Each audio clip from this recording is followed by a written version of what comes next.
Hello, crime enthusiasts. Are you ready for another chilling investigation? The case of Kirsten Hatfield. Kirsten Hatfield was born on February 12, 1989, in Midwest City, Oklahoma. Kirsten's father left the family soon after her birth, and her mother, Shannon, moved back in with grandparents. When Kirsten was 2 years old, they moved to their own home.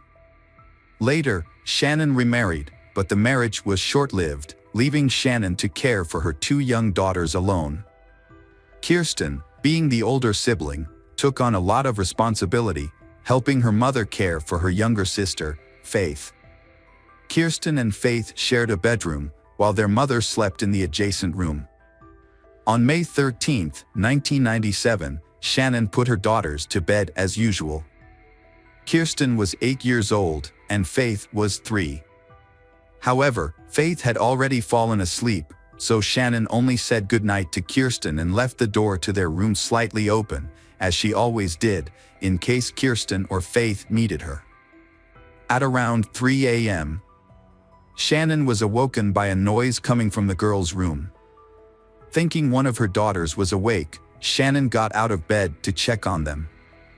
As she approached the door, the noise stopped. Assuming her daughters had gone back to sleep, Shannon was about to return to her room when she noticed that the door to their room was now completely closed. This was unusual, as she was certain she had left it slightly open. She wondered if one of them had closed the door or if she had simply forgotten to leave it open. Shannon opened the door slightly to check, but she didn't enter the room before returning to bed. Shannon went to wake up her daughters at 6:30 a.m. the next morning, but only found Faith in their bedroom. Shannon asked Faith where Kirsten was, and when Faith said she didn't know, Shannon began a thorough search of the house. However, Kirsten was nowhere to be found. Shannon then checked outside the house and contacted the parents of Kirsten's friends to see if she had come to their house. But no one had seen her. Shannon's search efforts led her to call her father, who lived nearby, to see if Kirsten had gone to his house or not. Unfortunately, he hadn't seen her either. At this point, Shannon realized Kirsten was missing, and her father advised her to call the police. When the police arrived, they initially thought Kirsten might be hiding in the house or had simply wandered off for a walk, given the town's low crime rate. However, upon inspecting Kirsten's room, they found the window slightly open with a few drops of blood on the frame. This raised their suspicions that something more serious had occurred. Further investigation led them to discover a piece of children's underwear stained with blood on the ground outside the window.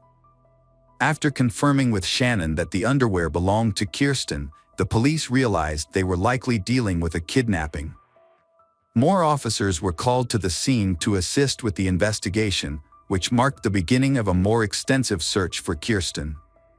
The police investigation into Kirsten's disappearance began with a search of the area around the house. During this search, the police spoke with Kirsten's mother, who reported hearing a noise at 3 a.m. and now realized that it may have been the sound of her daughter being taken. Despite the search, nothing suspicious was found, and the police began canvassing the neighborhood, speaking with all the residents. Unfortunately, none of the neighbors reported seeing or hearing anything unusual on the night of the abduction. However, one neighbor did mention being woken up by a barking dog around 3 a.m., which coincided with the time of the abduction. With no solid leads, investigators turned to a child psychologist to interview Faith, who was only 3 years old. Despite her young age, Faith was able to share what she had witnessed, but her statement was limited to a single phrase: "A bad person came and took my sister." This confirmed that Kirsten had not left the house voluntarily, but unfortunately, it did not provide any further information about the perpetrator or Kirsten's whereabouts. Detectives had to restart the investigation practically from scratch. Their initial suspicion leaned towards someone who knew Kirsten well, as it seemed unlikely that a stranger could abduct her from her own room without a sound. Working on this theory, police discovered that Kirsten's mother, Shannon, had a history of drug-related problems. The detectives considered the possibility that the abduction might be related to this. Perhaps the mother owed money to some people in the criminal underworld, and they decided to take her daughter as payment. The police did not rule out the mother willingly handing over her daughter. This would explain why the abduction happened almost silently. The investigation into Kirsten's disappearance continued, with detectives initially speaking to Shannon, her mother. Shannon denied any involvement, claiming to have been clean from substance abuse for some time and insisting she would never harm her daughter. Although detectives were not convinced of Shannon's innocence, they could not find any evidence to prove her involvement. The police then turned to the public for help, using the media to ask for any information that might be relevant to the case. In response, they received hundreds of calls, but most of the calls were fruitless. However, one clue provided a promising lead. A woman reported her boyfriend's suspicious behavior, including aggressive outbursts and a disturbing threat he made during an argument. The police investigated the man and discovered that he knew Shannon's brother, which meant Kirsten might have known him too. Additionally, the man had a history of drug use and assault, and he had previously been familiar with the Hatfield family home. Despite this, the investigation ultimately found that the man had a solid alibi for the time Kirsten went missing. Multiple witnesses confirmed that he was at a bar until around 4 a.m. on the night of the disappearance, making it impossible for him to have abducted Kirsten. Detectives pursued multiple leads, but each one led to a dead end. As time passed, the hope of finding Kirsten alive began to fade. Kirsten's mother, Shannon, refused to give up. She took matters into her own hands, determined to find her daughter. She gave interviews to local media outlets, distributed flyers, and even investigated potential suspects on her own. However, Shannon faced numerous obstacles. Many local businesses refused to display Kirsten's flyers, citing company policies. She also attempted to meet with the state governor, but was unsuccessful. Shannon established a volunteer center to help find Kirsten. The center focused on distributing flyers and engaging with the media. However, Shannon encountered new challenges. Some volunteers stole money, lied about their work, and used the media to gain attention for themselves. Despite these setbacks, Shannon persevered in her search for the truth. After years of effort, Shannon realized that her approach was not yielding results. She enrolled in college, earned a degree in criminology, and became a parole officer. Shannon's goal was not only to find her daughter's kidnapper but also to protect others from potentially dangerous criminals who might be released from prison. Shannon suspected Kirsten's kidnapper had a history of violent crimes. To pursue this lead, she researched people with violent pasts in her area but found no connection to Kirsten's disappearance.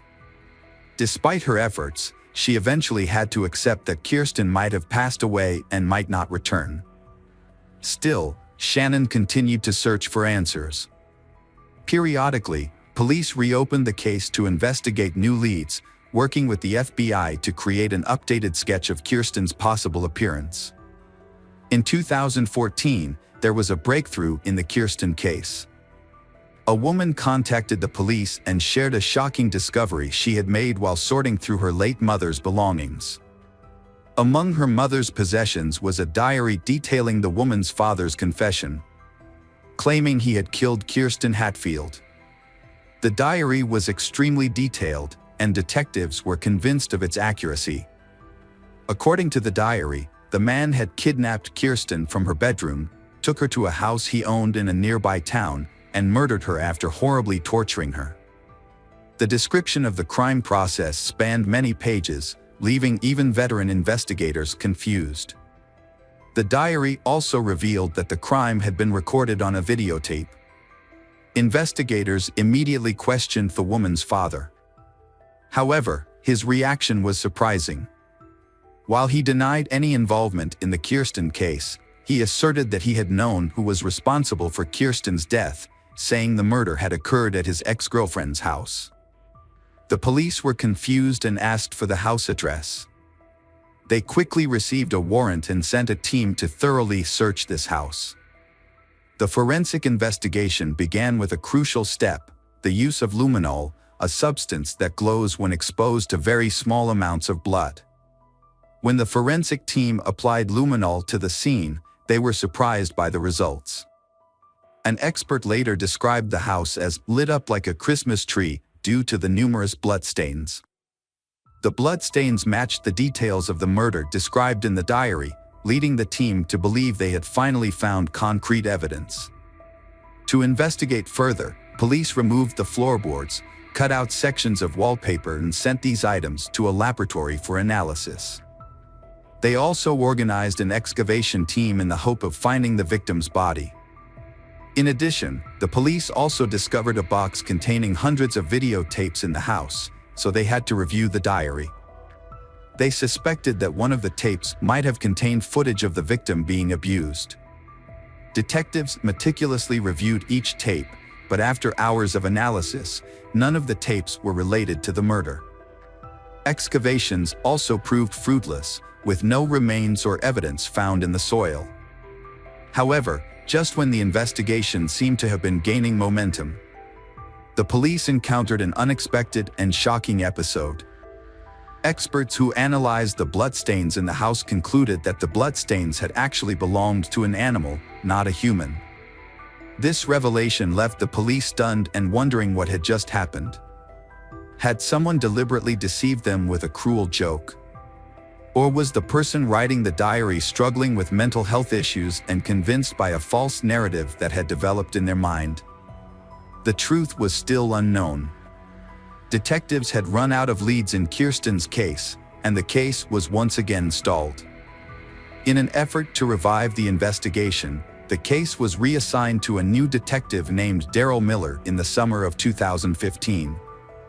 Miller decided to start from scratch and review all existing documents and records. During his scrutiny, Miller discovered something surprising. His predecessors had overlooked some key evidence, including blood found on Kirsten's windowsill and on her underwear. The evidence had been stored in a warehouse, but shockingly had never been sent to a laboratory for analysis. Miller suspected that the reason for this might have been because police initially thought the blood belonged to Kirsten, which would not have yielded any useful results. However, Miller decided to send them to the laboratory for analysis. The results were surprising. The blood sample did not belong to Kirsten, but to an unidentified man. This was a significant breakthrough after many years of investigation. Miller decided to collect DNA samples from all the men who had participated in the investigation since the kidnapping. Police tracked down each person on the list and sent their DNA to a lab for analysis. Everyone was cooperative and provided their DNA samples quickly. Miller patiently waited for the results, and finally he received a call from the lab. Experts had analyzed one of the samples and found a perfect match with bloodstains found on the window and the victim's underwear. The DNA belonged to Anthony Palma, 56. The Hatfield family's neighbor who lived across the street. Anthony had been one of the first people the police spoke to on the day of the abduction. At the time, he claimed to have woken up around 3 a.m. due to his dog barking. Now that his DNA had been linked to the crime scene, detectives decided to bring him in for further questioning. Although the DNA evidence was sufficient for a conviction, the investigators hoped to obtain a confession from Anthony. A confession would expedite the trial and potentially lead them to Kirsten's body, which was still missing. To get Anthony to talk, the detectives invited him for questioning, telling him it was a routine process. They claimed they were re-interviewing everyone, including neighbors, to gather new information. In reality, their goal was to get Anthony to admit whether he had ever been inside the Hatfield family home. Detectives asked Anthony to recall any additional details about the night in question. He retold the same story he had shared 18 years earlier. But this time he added a new detail. He claimed to have seen a white car parked outside Kirsten's house, although he didn't think much of it at the time. The police then asked Anthony about his relationship with Kirsten and her family. He stated that he knew them as neighbors, but he had never interacted with Kirsten personally. He maintained that he got along well with the other neighborhood children, who would often ask him for help fixing their bikes or visit him for candy. This conversation became a critical point in the investigation, as the police had discovered Anthony's blood on the windowsill of Kirsten's bedroom. When they asked if he had ever entered the house, Anthony claimed he had not. This statement raised suspicions, as the presence of his blood suggested otherwise. The detectives faced a challenge. Anthony's blood was fresh, suggesting it had been left recently, but he had had a visitor to the house when it belonged to a friend. The investigators decided to move forward with the interrogation. Informing Anthony that his blood had been found in Kirsten's room and on her underwear. Anthony repeatedly denied ever entering the house, despite the evidence to the contrary. The investigators attempted to extract a confession, but he consistently maintained his innocence. The detectives changed their approach and exited the room, leaving Detective Miller to speak with Anthony privately. Miller entered with a photo of Kirsten, placing it in front of Anthony. However, Anthony promptly pushed the photo away, refusing to look at it for the remainder of the conversation. Miller asked various questions, attempting to prompt Anthony into a confession, but he continued to deny any involvement. Failing to obtain an admission of guilt, the police ended the interrogation and apprehended Anthony. A subsequent search of his residence, made possible by a search warrant, uncovered no evidence of Kirsten's remains or any other relevant evidence. During the trial, Anthony repeatedly denied any involvement in the crime. But DNA evidence told a different story. As the trial progressed, new details emerged that the police had initially overlooked. It was revealed that Anthony had a history of run-ins with the law, including a prior conviction for breaking into a girl's bedroom and assaulting her. He had also been imprisoned in the 1980s for a violent attack involving a weapon. Anthony's past convictions signaled his dangerousness, yet were overlooked in 1997. In 2017, a jury returned a guilty verdict for Kirsten's kidnapping and Kirsten's murder, and Anthony was sentenced to life in prison. Despite the guilty verdict, Anthony never disclosed the location of Kirsten's body. Kirsten's mother refused to give up hope, however. She consistently reached out to Anthony, calling and visiting him in prison, in an effort to find out where Kirsten's body was. She spent hours trying to extract the truth from him, but ultimately, she was unsuccessful. Tragically, in 2019, Anthony was killed by his cellmate, who was motivated by a desire for revenge for Anthony's horrific crime against a child. As a result, Kirsten's family's only hope of finding Kirsten's body now depends on hikers or tourists who might stumble upon it in remote national parks, where Anthony may have buried her. Hello friends, welcome to our channel. Today we're going to take a look at another horrible case with you. The case of Lily James. Lily was born in the coastal town of Sainsbury, New South Wales, Australia in May 2002.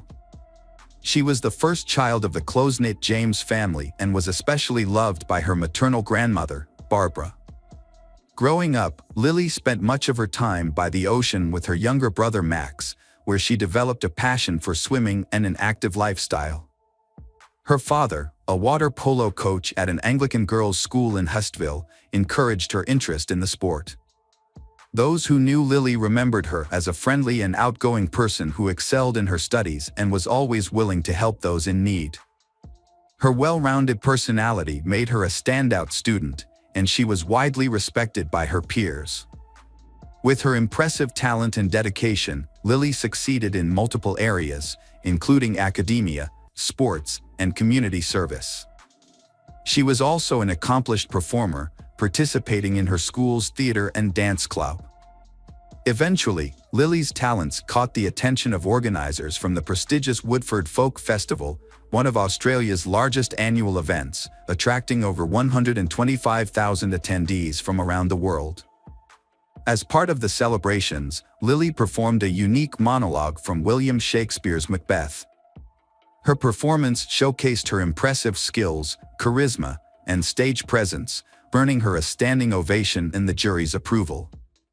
She achieved second place in the theater category, a remarkable achievement that earned her recognition and a significant prize. In 2018, Lily achieved another milestone when she passed her beginner's driving test. Her athletic talents also flourished, particularly in water polo, a sport she began competing in professionally, following in her father's footsteps. She won the title of swimming champion in the under-17 category, a feat that delighted her parents.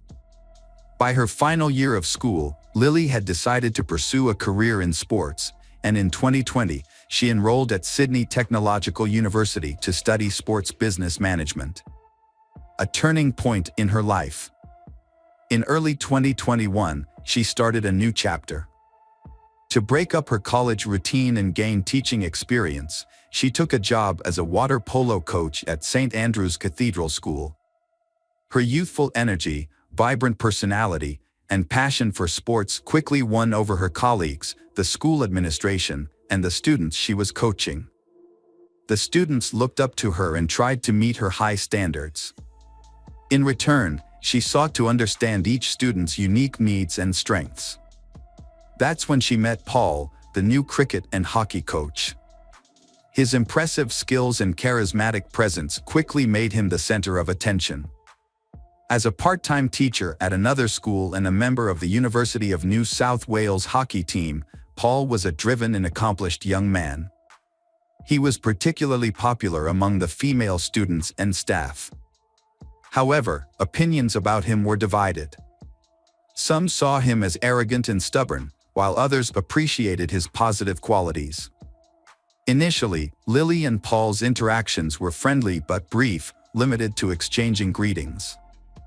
Over time, their relationship evolved into something more. Lily's friends reported that Paul asked her out on a date, and she found it difficult to say no due to his charming smile. The date had a profound impact on both of them, leading to a decision to meet again. As Lily got to know Paul better, she began to develop feelings for him, unaware of his true nature. Her kindness and openness made her vulnerable to falling in love. Paul appeared to return her affection, frequently complimenting her, giving her flowers, and planning evenings together. They decided to keep their relationship a secret, especially from the students at school. Lily and her boyfriend, Paul, had agreed to keep their relationship private, adhering to the school's policy and Lily's personal preference for discretion. However, as time passed, rumors about their relationship began to circulate, evolving from hushed whispers to open discussions. When Lily discovered that Paul was the one who had revealed their relationship, she felt deeply hurt and betrayed. Paul's portrayal of her had also led to criticism and judgment from others, causing Lily to feel humiliated. As a result, she confronted Paul about his actions and ended their relationship. Despite Paul's subsequent attempts to apologize and reconcile, Lily remained resolute in her decision. She took some comfort in the fact that their relationship had been brief, allowing her to see Paul's true nature before things escalated further. Paul was born in 1999 in the Netherlands to a wealthy and influential family. When his father's job required a relocation to Australia in 2015, Paul and his family made the move. As an only child, Paul received excessive attention and care from his parents, which significantly contributed to his character development. Unfortunately, this upbringing led to Paul growing up with an entitled and self-centered attitude. Paul was a high-achieving student who excelled academically, athletically, and was physically fit. After moving to a new location, he attended St. Andrew's Cathedral School, where he joined the cricket team and quickly gained recognition and respect from his peers for his exceptional skills. He eventually became the team captain and actively participated in organizing extracurricular activities and festivals. While he was well liked by many, particularly they who found him charming. Some of his male peers were put off by his confidence and boasts about his ability to win over any girl. Despite this, Paul's charm and charisma earned him many admirers.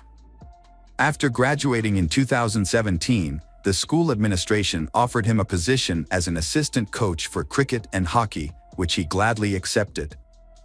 He quickly took on a leadership role and successfully managed these sections, feeling confident in his abilities. However, by early 2018, he surprisingly resigned and returned home with his family, citing unknown reasons for his departure. Back home, Paul decided to further his education and earned a master's degree in sports management. Paul had a conversation with old friends and mentioned that he had improved his coaching skills, which led to a job offer from his former employer. He returned to Australia and started working at the familiar school in early 2020. To reduce living expenses, Paul agreed to share an apartment with a friend in Kensington, a suburb of Sydney. Initially, they enjoyed each other's company, socializing after work. However, a few months later, they had a disagreement, and Paul decided to live alone. His parents, who he couldn't visit due to the pandemic, felt that Paul was lonely despite being busy and surrounded by people. They weren't aware of any romantic relationships in his life. By the summer of 2021, as Paul resumed his regular activities, people began to notice a change in his behavior and personality. He picked up where he left off in the sports world, regaining his status as a key player on the hockey team and continuing his active lifestyle, even featuring in promotional advertisements. At the same time, those who knew him observed emerging characteristics that were not present before. Uncontrollable outbursts of anger became a concern. Furthermore, rumors circulated within the school community about his unusual interest in his female students. He would often engage in flirtatious behavior with teenage girls, staring at them for extended periods, leaving them visibly uncomfortable and embarrassed. Paul's importance in the hockey team's progress to the Australian Hockey League finals was evident despite the turmoil in his personal life. His recent breakup with Lily was likely a significant blow to his ego. Unexpected, on October 26, 2023, at approximately 4:30 a.m., the principal of St. Andrew's Cathedral School in central Sydney sent an email to students and parents announcing the school's closure until the end of the week due to a critical incident. A tragedy occurred at the school, prompting a thorough investigation. On Thursday and Friday, a 24-hour consultation center was established in the school library to support those affected. Forensic teams meticulously searched the school building and surrounding area, gathering evidence. The gym was closed off, and the adjacent shower area was scheduled for demolition due to the disturbing discovery made there. The incident began to unfold when the body of a 20-year-old woman was found in the shower around midnight. She had been seen alive just hours earlier. The water polo coach had entered the shower but never emerged. Surveillance footage revealed that someone had followed her around 8 p.m., but the pursuer left the area alone, heading towards the school exit. A family member was later asked to identify the body due to severe facial damage. The victim was identified as Lily James.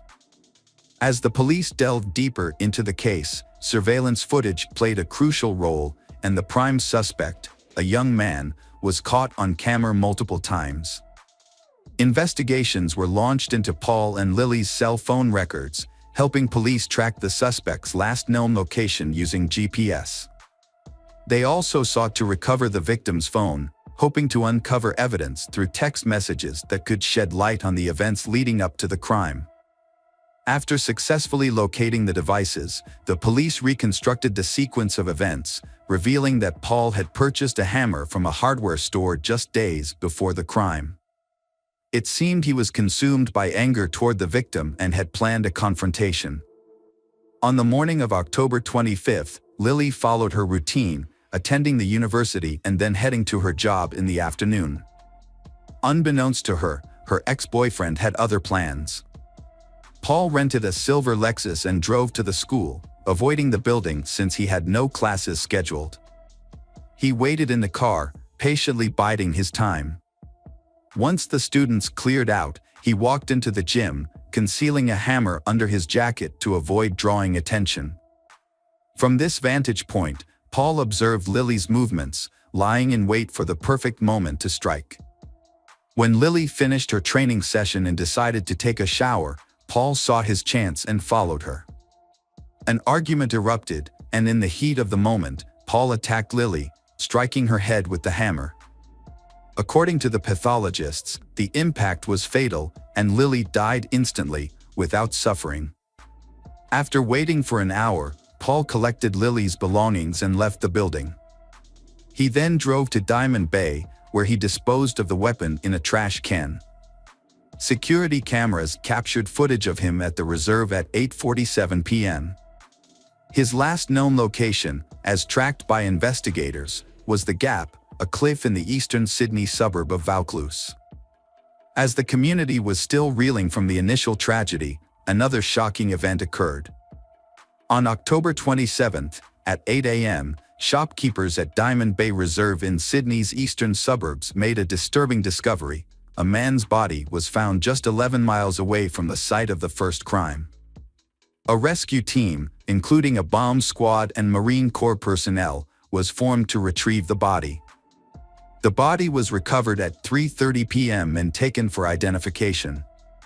Due to severe injuries, fingerprints were used to identify the individual. The victim was 24-year-old Paul, the same person who had been at the scene of the first crime. The investigation team faced a significant challenge in establishing a connection between the fatal incidents and uncovering the circumstances surrounding the events. The Gap is a notorious location with a history of suicides. Around 10 p.m., Paul used Lily's phone to send a message to her father, possibly revealing the location of her body. An hour later, the young man made a brief emergency call, but hung up quickly.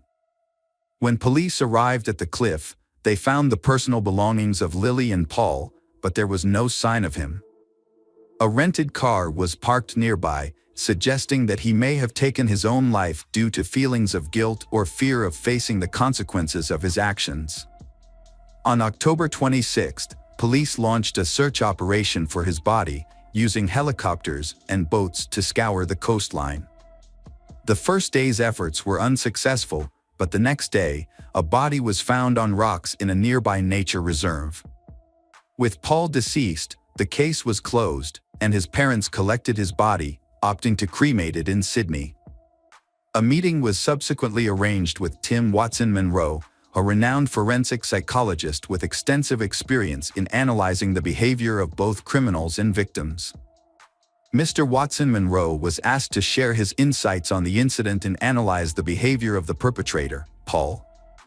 According to Mr. Watson-Monro, Paul's actions were characteristic of individuals with an inflated sense of self-importance who struggle to accept rejection. He believed that Paul committed the crime in a premeditated and calculating manner, showing no remorse for his actions. When asked about Paul's decision to end his own life, Mr. Watson-Monro provided an explanation. Mr. Watson portrays Paul as a self-centered individual with psychopathic traits. Some have compared the tragic events to the finale of Romeo and Juliet, but the story of Lily and Paul is unique and unfolds in a distinct way. A genuine love relationship cannot thrive with pride, dishonesty, and betrayal. Unfortunately, Paul failed to grasp this, leading him to overlook the value of the person beside him. His decision to prioritize his own wounded ego ultimately resulted in the loss of a bright and vibrant life. This not only caused lasting pain for Lily's family but also for Paul's own loved ones. Regrettably, his actions left a devastating impact on those around him. Hello friends, welcome to our channel. Today we're going to take a look at another horrible case with you, the case of Mackenzie Sherilla. Mackenzie Sherilla was born in August 2004 in Strongsville, Ohio, the third of 3 children. Her parents, John Schilla and Natalie Stevens, made a conscious effort to raise their children with love, care, and a good education, always encouraging their endeavors.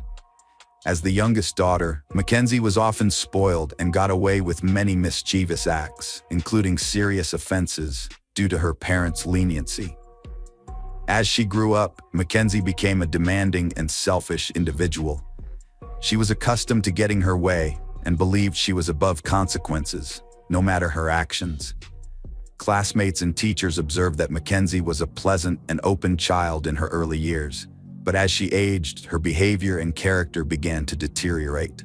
She would throw tantrums when things didn't go her way, lost her temper easily, was impudent and impatient, used foul language, and was even known to get into physical altercations. Mackenzie refused to consider anyone else's opinions, always believing her own view to be the only one that mattered, and prioritized her own interests above all else. In her teenage years, Mackenzie's behavior became increasingly unbearable, but her parents turned a blind eye, attributing it to adolescence and believing that she needed understanding and patience.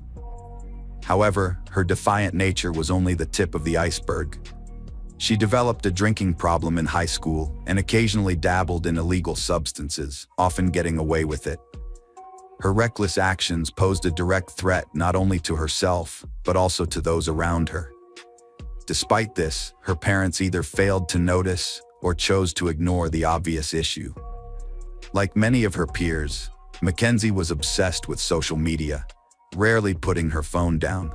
She frequently posted provocative photos of herself smoking or drinking on her account, accompanied by equally provocative comments. Her friends were similar, and together they engaged in vandalism, organized fights, and occasionally stole from others, even catching the attention of the police on several occasions. However, they were merely given warnings and educational talks, which reinforced their belief that they were above the law. Dominic Russo, born in September 2001, was the fourth of 7 children to Frank and Christine Russo in Strongsville. Growing up in a close-knit family with 3 brothers and 3 sisters, Dominic received ample love, attention, and care despite being part of a large family. He excelled academically, actively participated in sports from a young age, and maintained a healthy lifestyle. His parents, Frank and Christine, struck a balance between being moderately strict and encouraging their children's overall development. As a result, Dominic was popular among his peers, often drew attention, and was known for his bright and attractive appearance. Focusing on meaningful connections, Dominic avoided casual relationships. After high school, he enrolled in a local university to pursue a degree in performing arts production, aiming to make a name for himself in the music industry. Dominic was a talented young man who wrote and performed his own songs. By the age of 20, Dominic had achieved significant milestones, establishing his own small business, buying a car, and renting a spacious apartment in a desirable neighborhood. He continued to excel in sports and was regarded as one of the top students at the university. Dominic and Mackenzie first met at a party surrounded by mutual friends when she was in her graduating class. This chance encounter proved to be a pivotal moment in their lives. As total opposites, they were instinctively attracted to each other. Dominic, a handsome young man with curly hair and a passion for music, immediately caught Mackenzie's attention. Unlike the guys she usually hung out with, he was educated, well-mannered, and interesting, able to converse on various topics. Mackenzie, a stunning woman with a slim figure and impeccable style, knew how to make a lasting impression. She turned on her charm to grab Dominic's attention, which she quickly achieved. The two started dating in the fall of 2021 and soon introduced each other to their parents. While Mackenzie's parents were thrilled with her choice and thought Dominic was perfect for their daughter, Dominic's parents, Frank and Christine Russo, had mixed feelings about Mackenzie. On the surface, she appeared sweet and innocent, trying to impress them, but something about her raised their suspicions. Mackenzie's friends and family believed she had genuinely fallen in love for the first time and hoped her relationship with Dominic would positively impact her character and behavior. At the time, no one could have predicted the tragic outcome of this romance. They quickly became inseparable, regularly holding hands and openly showing their affection in public. As a result, it didn't take long for the news of their relationship to spread throughout the small town. While those closest to Mackenzie felt sympathy for her boyfriend, most people were genuinely happy for they. However, Dominic soon realized that something was off. He began to notice strange behaviors in Mackenzie, such as her frequent outbursts of defiance and her insistence on getting her way in all interactions. At first, he didn't give it much thought, attributing it to her young age and desire for attention. They started making plans for their future together, including discussing marriage once Mackenzie turned 18. They also planned to leave their hometown and move to a major city, ideally New York, where Dominic could pursue a successful music career. As time went on, Mackenzie's behavior grew more and more unsettling, sometimes even scaring Dominic. She demanded that her boyfriend give in to her every demand, and when he refused, she would throw tantrums, acting like a spoiled kid. At first, Dominic tried to brush off her outbursts as a joke, but soon realized that this was the real personality of the woman he was dating. While she was able to keep up a good front in public, when they were alone, she would let loose a flood of emotions and even get physically violent. Mackenzie's behavior became increasingly aggressive, leading the young man to decide he'd had enough. He suggested they take a break to allow her to sort out her feelings, but this triggered a public outburst in front of their mutual friends. Mackenzie screamed, threatened to kill him if he left, and vowed to burn down his house and wreck his car. However, this dramatic display only reinforced his conviction that ending their toxic relationship was the right decision.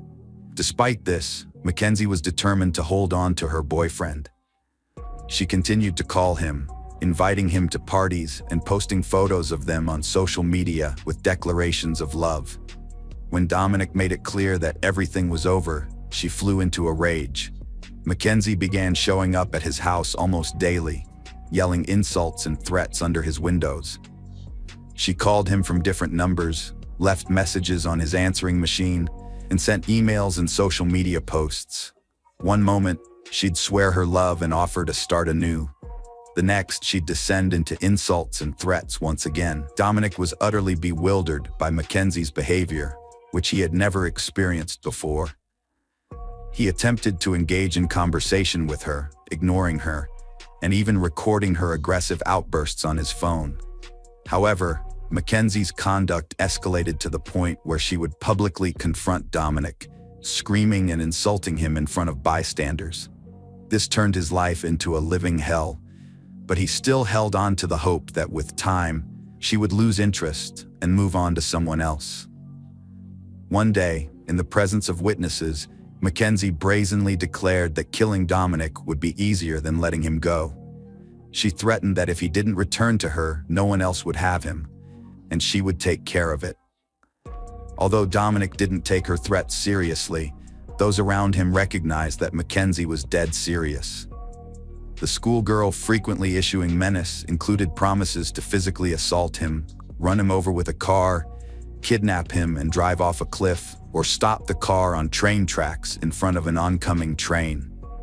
Each sinister scenario was described in vivid detail, as if Mackenzie had meticulously planned it and was waiting for the perfect moment to execute it. Mackenzie realized that threatening and insulting Dominic wasn't getting him back, but rather pushing him away. So she changed her approach. She became sweet and charming once more, stopped pressuring and harassing him, and pretended to have learned from her mistakes, wanting to improve herself for the better. She brought up the upcoming university enrollment, asking for his help in choosing a university, and even claimed to be worried about her final exams. Dominic was pleasantly surprised by these changes and, despite everything, still had feelings for his former girlfriend. He decided to help her with enrollment, simply out of kindness. As a result, they started seeing each other and communicating again. They grew closer over time. Dominic began inviting Mackenzie on dates and sought to spend all his free time with her, believing she had changed, matured, and become more responsible. Without realizing it, He fell in love with her again, and all past grievances were forgotten. This time, however, they didn't rush to announce their reunion to friends and acquaintances. Their meetings were more like secret dates, where they simply enjoyed each other's company, avoiding the scrutiny of others. When Dominic's brother Angelo found out what was going on, he warned that their relationship would not end well. But Dominic, being deeply in love, ignored his brother's caution. Meanwhile, Mackenzie, who was obsessed with Dominic, devised a terrifying plan to take revenge on him. She began to fantasize about a high-speed car crash and spent hours driving around the city to find the perfect spot to put her plan into action. Since there were no steep cliffs nearby, she considered targeting a train on the tracks, but eventually decided it was too unreliable. One day, Mackenzie drove into a secluded industrial area with no cameras and very few cars. There, she spotted a massive brick wall, which sparked a new, equally horrific plan in her mind. She decided that if she drove at maximum speed and crashed into the wall, it would be just as sensational as plunging off a cliff. Initially, Mackenzie intended to die alongside Dominic, hoping their tragic story would be told and retold by everyone in the city. She even confided in her best friend, but her friend didn't take her seriously, thinking it was just another empty threat. Mackenzie had made similar claims before, but never followed through. In late July 2022, Mackenzie suggested to her boyfriend Dominic that they attend an upcoming party hosted by their mutual friends, just a week shy of her 18th birthday. The party would be a perfect opportunity for them to have fun, unwind, and publicly showcase their rekindled romance. Dominic agreed, still trusting Mackenzie's sincerity and intentions. The party took place on Saturday, July 30th. Mackenzie and Dominic arrived hand in hand, immediately drawing attention from the other guests. They looked happy, smiled, and openly displayed their affection for each other. Their friends were genuinely delighted with their reunion, noting that they made a lovely and harmonious couple. Throughout the evening and night, the young pair had a blast, happily took photos, and unhesitatingly kissed in front of everyone. Little did anyone know, this joyful celebration would soon turn into a devastating tragedy. Like the other partygoers, they had a few drinks, but Mackenzie secretly took an illegal drug to boost her courage and avoid getting cold feet. The next morning, Mackenzie and Dominic bid farewell to their friends and headed to their car, but Dominic's friend Dave requested a ride home. Mackenzie initially objected, citing their own plans, but Dominic saw no issue with giving his friend a lift, not wanting to arouse suspicion or alter their plans. Mackenzie reluctantly agreed, despite her reservations about the change in plans. Mackenzie got behind the wheel, her boyfriend sat in the passenger seat, and her friend sat behind him. With a slow and quiet start, the car pulled away from the party venue and headed onto Main Street. Mackenzie drove cautiously, keeping to the speed limit and avoiding drawing attention to herself. At a stoplight, she came to a halt, even though the road was empty. As her passengers dozed off, Mackenzie reconsidered her plan. She would later claim that she wanted to die in the accident, but this seems unlikely since she had fastened her seatbelt during the last stop, while her passengers remained unbuckled. When the light turned green, she accelerated quickly, taking a sharp turn onto a poorly lit secondary road that led into an industrial area. The guys were caught off guard, seemingly unaware of what was happening. The car sped up to its top speed, but Mackenzie continued to floor it, steering the vehicle straight into a blank brick wall. The crash occurred in the deserted industrial area early Sunday morning, with no witnesses or Good Samaritans to help. However, a woman living on the outskirts, near the accident site, heard the impact and went outside to investigate. She saw smoke and, upon closer inspection, realized that a car had crashed. After the accident, she rushed back inside to call emergency services. About half an hour later, medics arrived at the scene, but unfortunately, the two men in the car had died instantly. The girl driving the car, however, was still alive, thanks to her seatbelt and airbags. Mackenzie was unconscious, with her legs trapped in the wreckage, but she was breathing and had a palpable pulse, giving hope that she would survive. During the rescue process, she occasionally opened her eyes but seemed unaware of her surroundings. Mackenzie was rushed to the hospital, where doctors diagnosed her with multiple fractures and internal organ damage. Blood tests revealed that she had been under the influence of both alcohol and drugs at the time of the accident.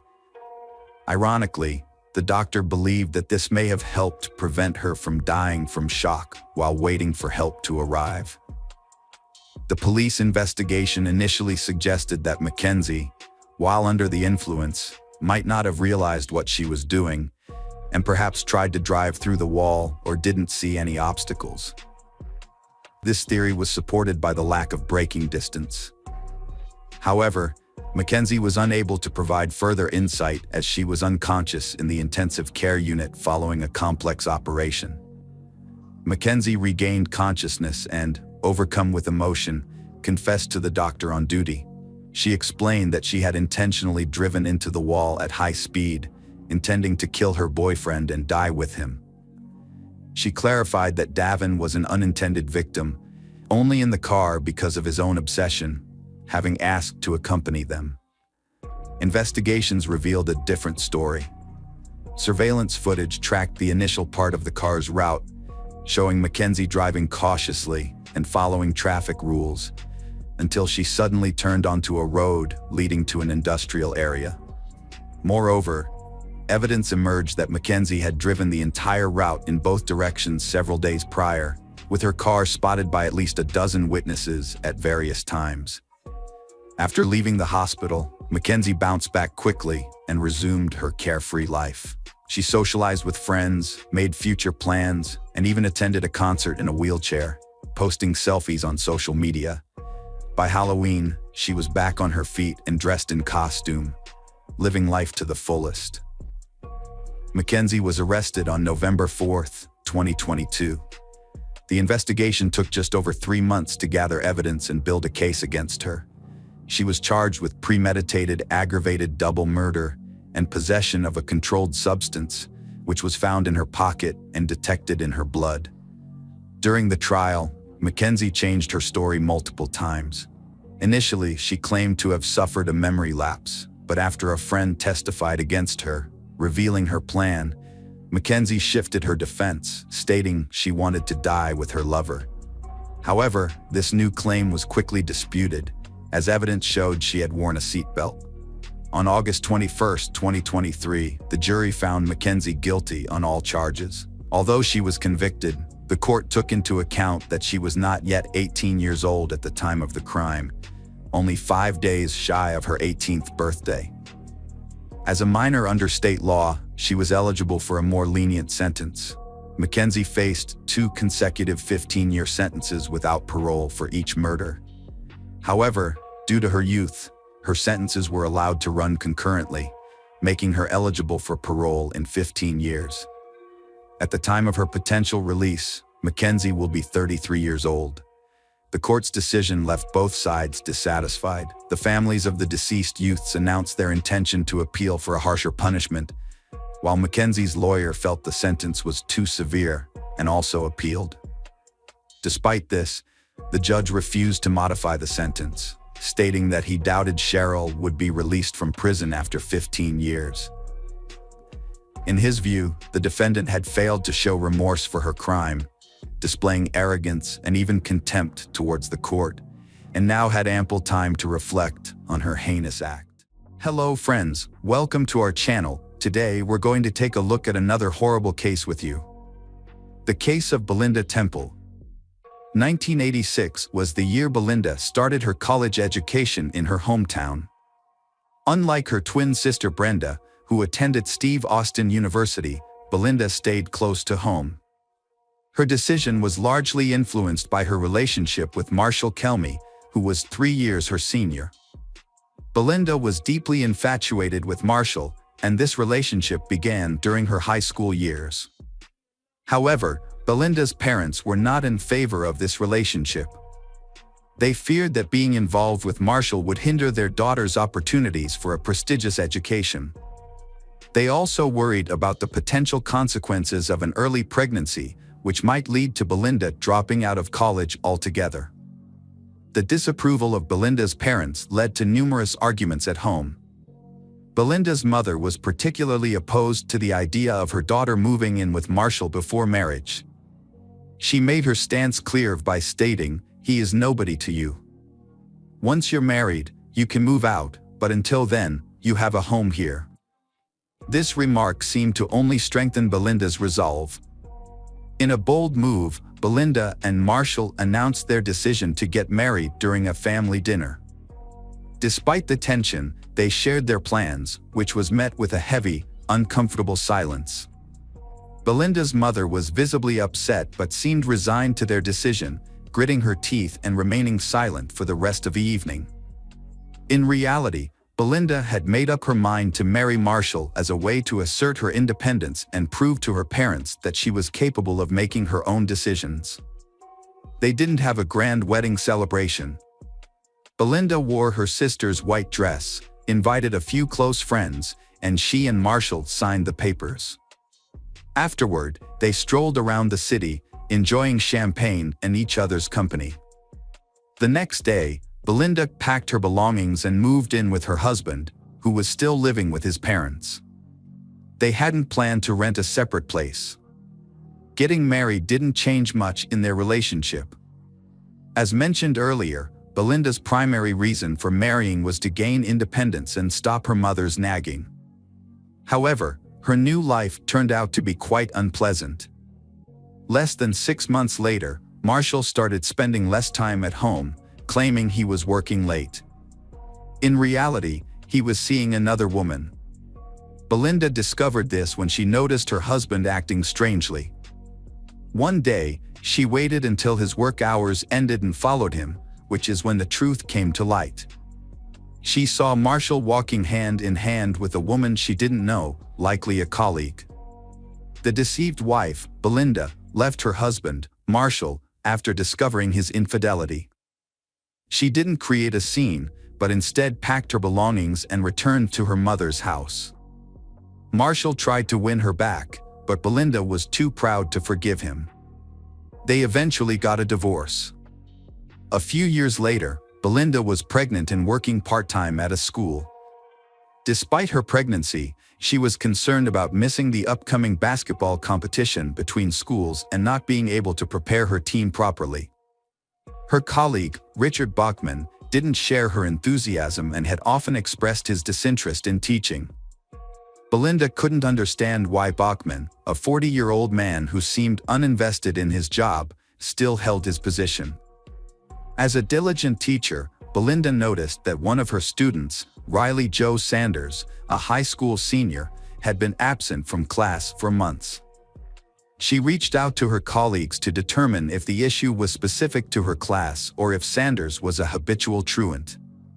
Her colleagues told her that Sanders came from a troubled home and rarely attended school, implying that his absences were not Belinda's problem. That evening, Belinda decided to take further action. She visited Riley Joe Sanders' mother, who lived nearby, and had a serious conversation with her.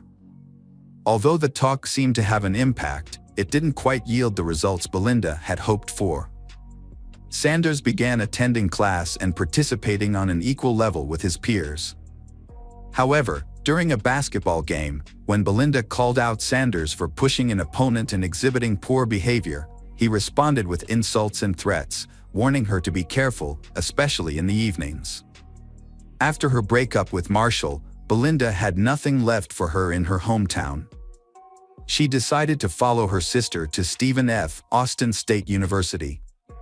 It was there that Belinda found her true calling. Alongside her studies, she worked part-time as a basketball coach and had high aspirations. At the same university, Belinda met David Temple.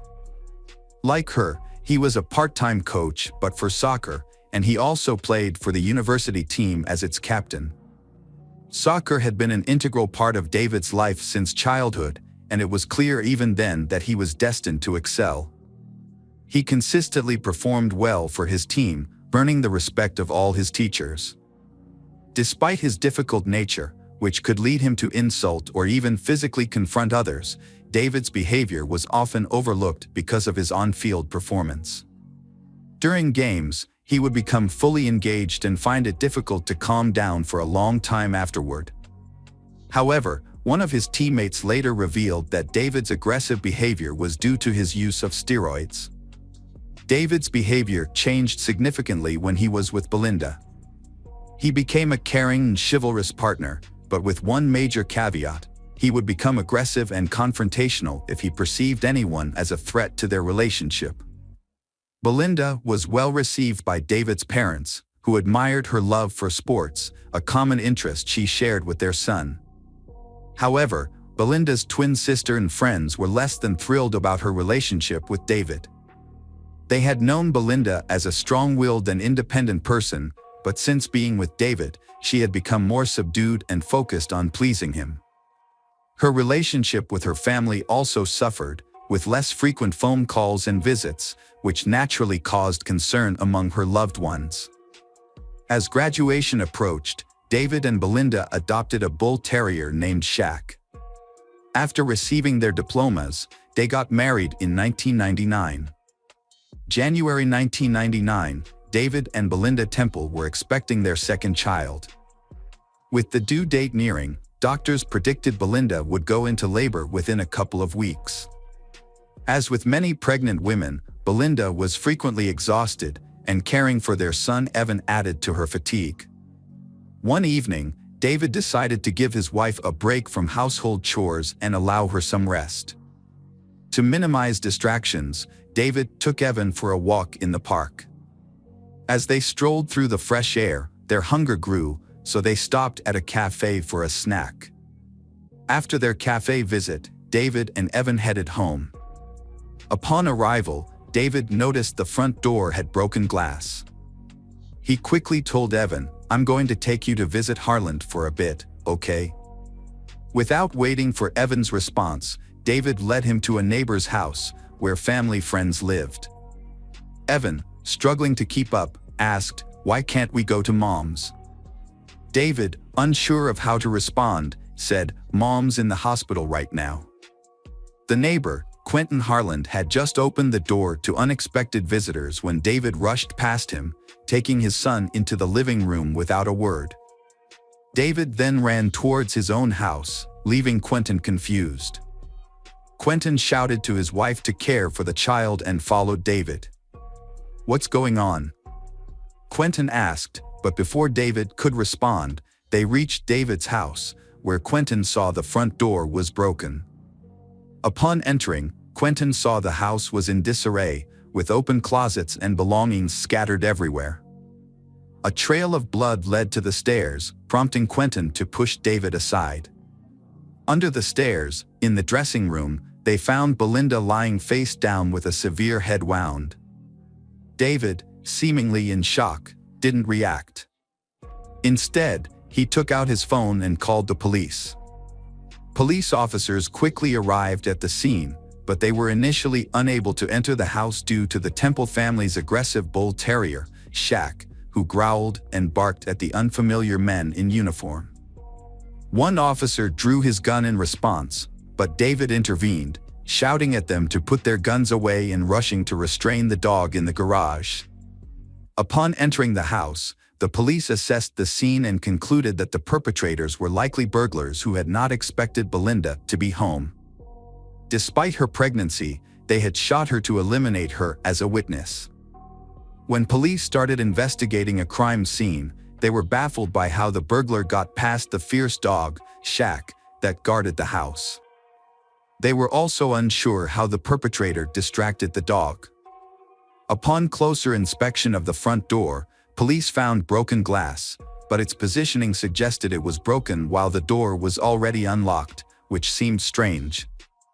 Inside the living room, a box on the nightstand caught their eye, containing jewelry such as earrings, rings, and a gold chain. What puzzled them was why the thief left the jewelry untouched. As police spent more time in the Temple family home, they became increasingly convinced that the whole scene was staged. In their experience, thieves usually take all valuables they can carry, but in this case, nothing appeared to be missing. The presence of the dog continued to raise suspicions, leaving them feeling that something was off. Regarding the murder, Belinda was shot in the back of the head with what was likely a 12-gauge shotgun while kneeling with their back to the killer. However, shotguns are an unusual choice for robbers due to their bulk and difficulty in concealing and transporting. This, combined with the fact that the murder took place at 4 p.m., makes it improbable that a thief would be openly carrying a shotgun at that time of day.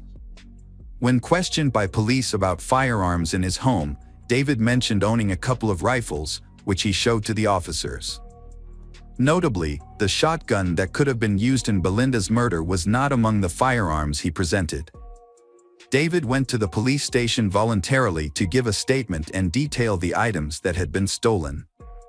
Despite appearing nervous, he was cooperative with the police. During this time, his son Evan stayed at Quentin's house, oblivious to what had happened. In 1996, David Temple and Quentin Harland were neighbors and co-workers at a school. They were close friends and often socialized together outside of work, watching sports and hosting barbecues with their families. However, their friendship became strained when Heather Scott, a new teacher, joined the school. Quentin was attracted to Heather, but she rejected his invitation to dinner. What Quentin didn't know was that David had also developed feelings for Heather, and they started a secret relationship. Quentin was angry and hurt when he found out that his married friend, who had a son, was involved with someone else. Despite his feelings, Quentin kept David secret, even as their co-workers began to notice the romantic connection between David and Heather outside of school.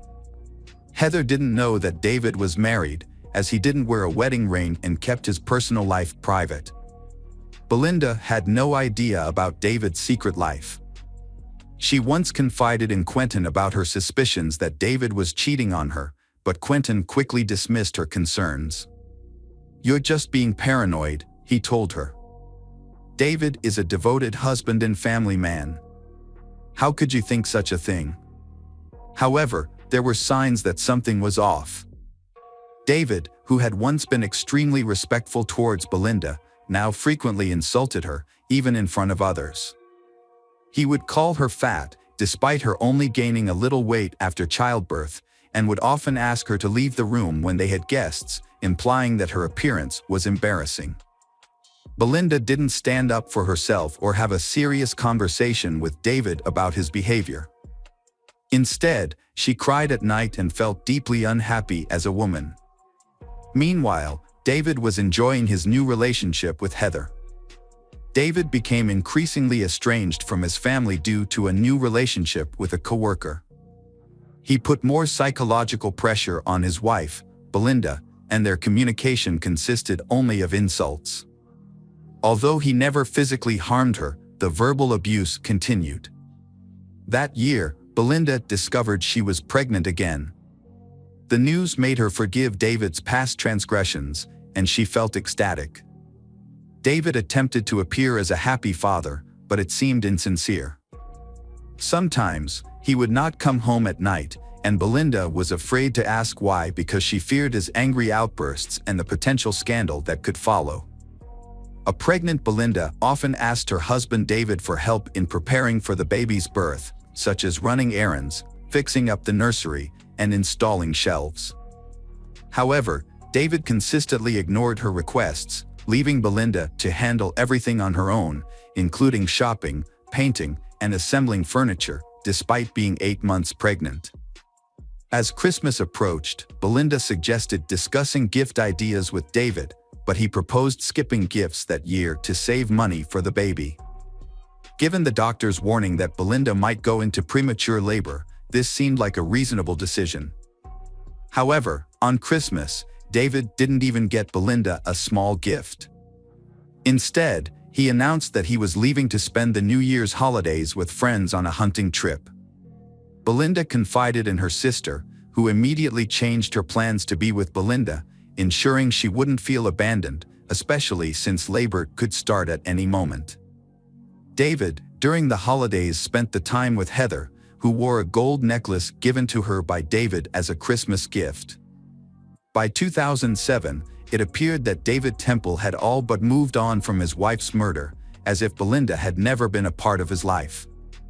The fact that it had been 5 years since the murder and the killer had yet to be caught seemed of little concern to him. He had married Heather in 2001, and together they were raising Evan. The police suspected David of wrongdoing, but they couldn't gather enough evidence to prove anything. While investigating the case files of burglaries in the neighborhood, they discovered that a house on the next street had been burglarized 8 days before the murder at the Temple house. The perpetrator was none other than Riley Joe Sanders, a persistent truant from the school where Belinda taught, who had previously threatened her. He was called in for questioning immediately. Riley had no alibi for the day of the murder, and his father owned a 12-gauge shotgun.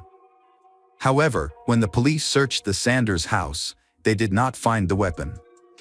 Realizing the police had reason to detain him, Riley confessed that he was with friends on the day of the murder. He had hidden this information because they were smoking pot in a large group, and he did not want to implicate his friends. As a result, the charge against Riley was dropped. In November 2004, police officers arrived at David's doorstep, handcuffed him, and informed him that he was being held on suspicion of murdering Belinda Temple. David denied the allegations. His trial began in 2007. The investigation revealed that David's motive for the crime was his new relationship with Heather.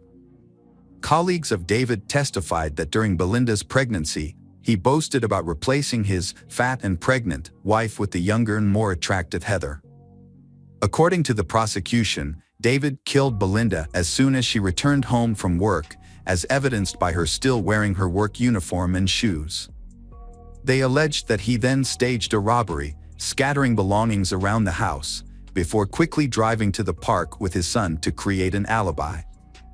The prosecution also highlighted several suspicious facts, including that nothing was stolen from the house, and a fierce dog in the yard would have prevented any stranger from entering. Furthermore, witnesses reported seeing David's car stopped near a rice paddy, where the murder weapon was likely discarded, with only his son Evan present in the vehicle at the time. However, the shotgun was never found in the area where the crime occurred. Heather testified that before Belinda's murder, her relationship with David was not serious, and she didn't even love him. This statement introduced uncertainty into the jury's decision, as it raised questions about David's motive. Would he really kill his wife over a non-serious relationship, or was Heather lying to protect him? In November 2007, David was sentenced to life in prison. 2 years later, a friend of Riley Sanders came forward to the police to clear David's conscience. According to this friend, Riley had previously confided in him about taking his father's shotgun with the intention of robbing the Temple family home. Riley wanted to teach his teacher, David Temple, a lesson. Riley claimed that he had almost entered the house but was thwarted by a bull terrier that ran out of the garage. He shot at the dog but missed, and fearing the noise would attract neighbors, he quickly ran away. This new testimony was submitted to the court, prompting a review of the case. David was released from prison on bail while the review was underway. Meanwhile, Heather decided she no longer wanted to be married to someone who had spent so much time in jail and whose future was uncertain. She filed for divorce. The jury took a long time to deliberate on David's sentence. The case wasn't revisited until 2023, when David was still awaiting a final decision on his sentence. David was ultimately convicted and received a life sentence with the possibility of parole after 17 years. Throughout the trial, his son Evan struggled to accept that his father was capable of committing such a heinous crime. Evan continued to support his father until the very end. Hello friends, welcome to our channel. Today we're going to take a look at another horrible case with you, the case of Kelsey Smith. Kelsey Smith was born on May 3, 1989, in Overland Park, Kansas. Kelsey was the third of 5 children in a close-knit family. Her parents, Gregory and Missy Smith, raised her alongside her siblings, Steve, Lindsay, Kat, and Zach. Gregory Smith, the family patriarch, was a retired U.S. Navy veteran and had served in the police force for over 20 years. He was enjoying his retirement after a long and dedicated career. Kelsey grew up in a loving family environment, close to all her siblings. Kelsey's mother, Missy Smith, has dedicated her life to health care, working at a local hospital for many years. Despite her busy career, she has managed to balance work and family life well, raising her children and creating a warm family environment. Kelsey has been an active, outgoing, and creative child since she was a child.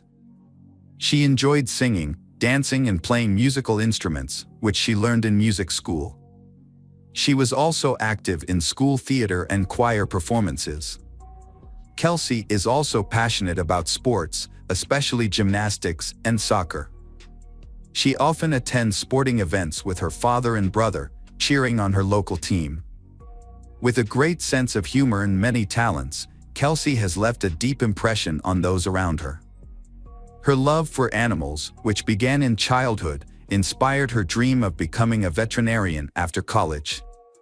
During her senior year of high school, Kelsey found work at the local symphony orchestra, where she played the clarinet at various city events. Through this job, she set a goal of saving enough money within 6 months to buy her first car, a 1987 Buick Regal. Although her parents were concerned that the car was an older model, they offered to contribute to the cost so that Kelsey could buy a newer car from the family budget. However, Kelsey was determined to buy her first car herself, using only her own savings, so she turned down their offer. The Kelsey family prioritized providing their children with a well-rounded education, focusing on education and personal development. They also instilled in their children a strong sense of discipline. The family had clear rules that everyone followed without exception, including sharing their plans and notifying each other if they would be out late. Kelsey demonstrates her adherence to these rules by being punctual, sharing her whereabouts with her parents, and informing them of her social activities. During her senior year, Kelsey began a romantic relationship with John Beer Smith. She describes it as deeply in love and like the relationships depicted in books or movies. They celebrated New Year's 2007 together and have been virtually inseparable ever since. John, who is 1 year older than her, appears to be a responsible and caring partner who treats Kelsey with respect. Both sets of parents approve of their relationship. In May 2007, Kelsey turned 18, graduated from high school, and was accepted into a prestigious university in Kansas to study veterinary medicine. This was one of the happiest times of her life. However, these happy days did not last long. Kelsey attended parties with her classmates to celebrate the end of high school and enjoyed spending time with John. At this point, Kelsey had achieved everything she wanted, got into her dream college, and was in a fulfilling relationship with a wonderful partner who was planning to propose. Her life was bright and happy. However, her disappearance from a shopping mall parking lot on June 2, 2007 changed everything. Kelsey and her boyfriend John were about to celebrate a big milestone, 6 months of dating.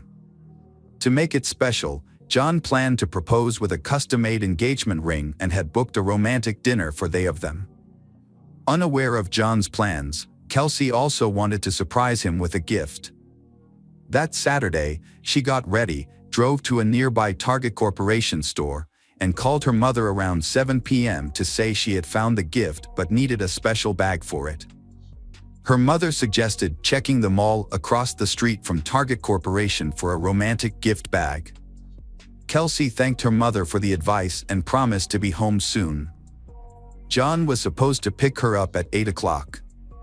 However, after that conversation with her mother never heard from Kelsey again. Kelsey failed to return home. When John arrived at 8 with a large bouquet of flowers, he was shocked and frightened to discover Kelsey's absence. Her parents were equally terrified, as it was unlike Kelsey to ignore phone calls and texts. She had vanished in a busy area during the daytime, and no one had witnessed her disappearance. Kelsey's father and two eldest siblings began searching for her.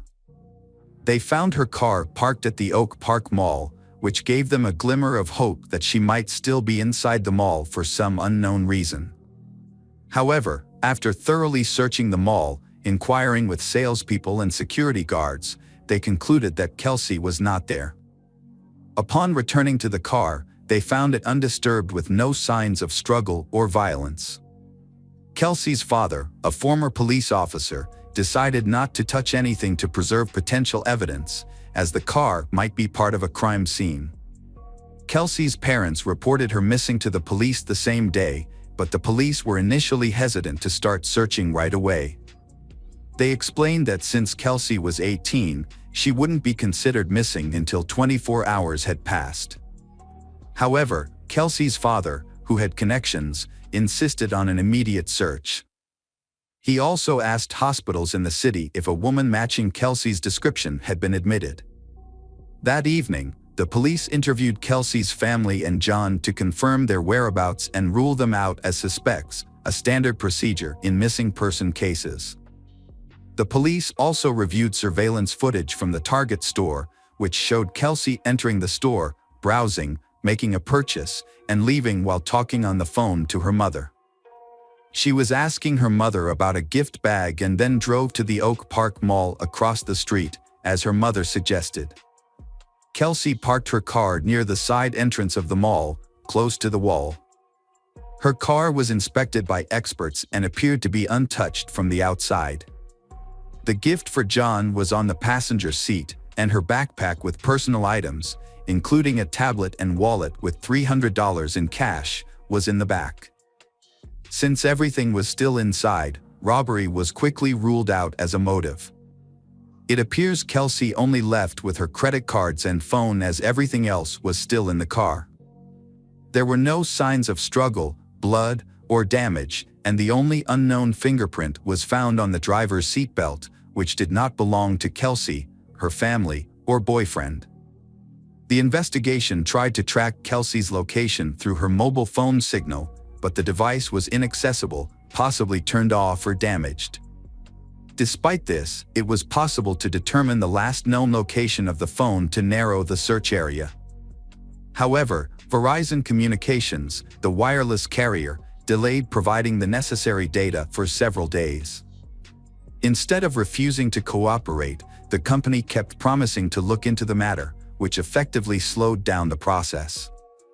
In 2007, telecom companies were permitted to keep subscriber information from law enforcement, including police and FBI, without a court order. They based this on data protection laws. Not even situations where someone's life was in danger were exempt from this rule. A closer look at surveillance footage revealed a disturbing detail: a mysterious stranger was stalking Kelsey.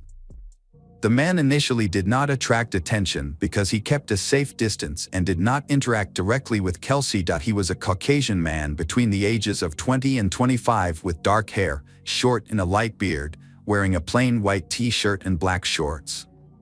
He followed Kelsey into the Target store about 30 seconds and continued to follow her from a distance as she browsed the various sections. The surveillance cameras captured his movements, and his behavior was later described by the prosecution as similar to a predator stalking its prey. After Kelsey left the store, the man followed her to the Oak Park parking lot in his Chevrolet truck, waiting until she was alone. It's possible that he overheard her conversation with her mother, as he was standing close by while she was on the phone.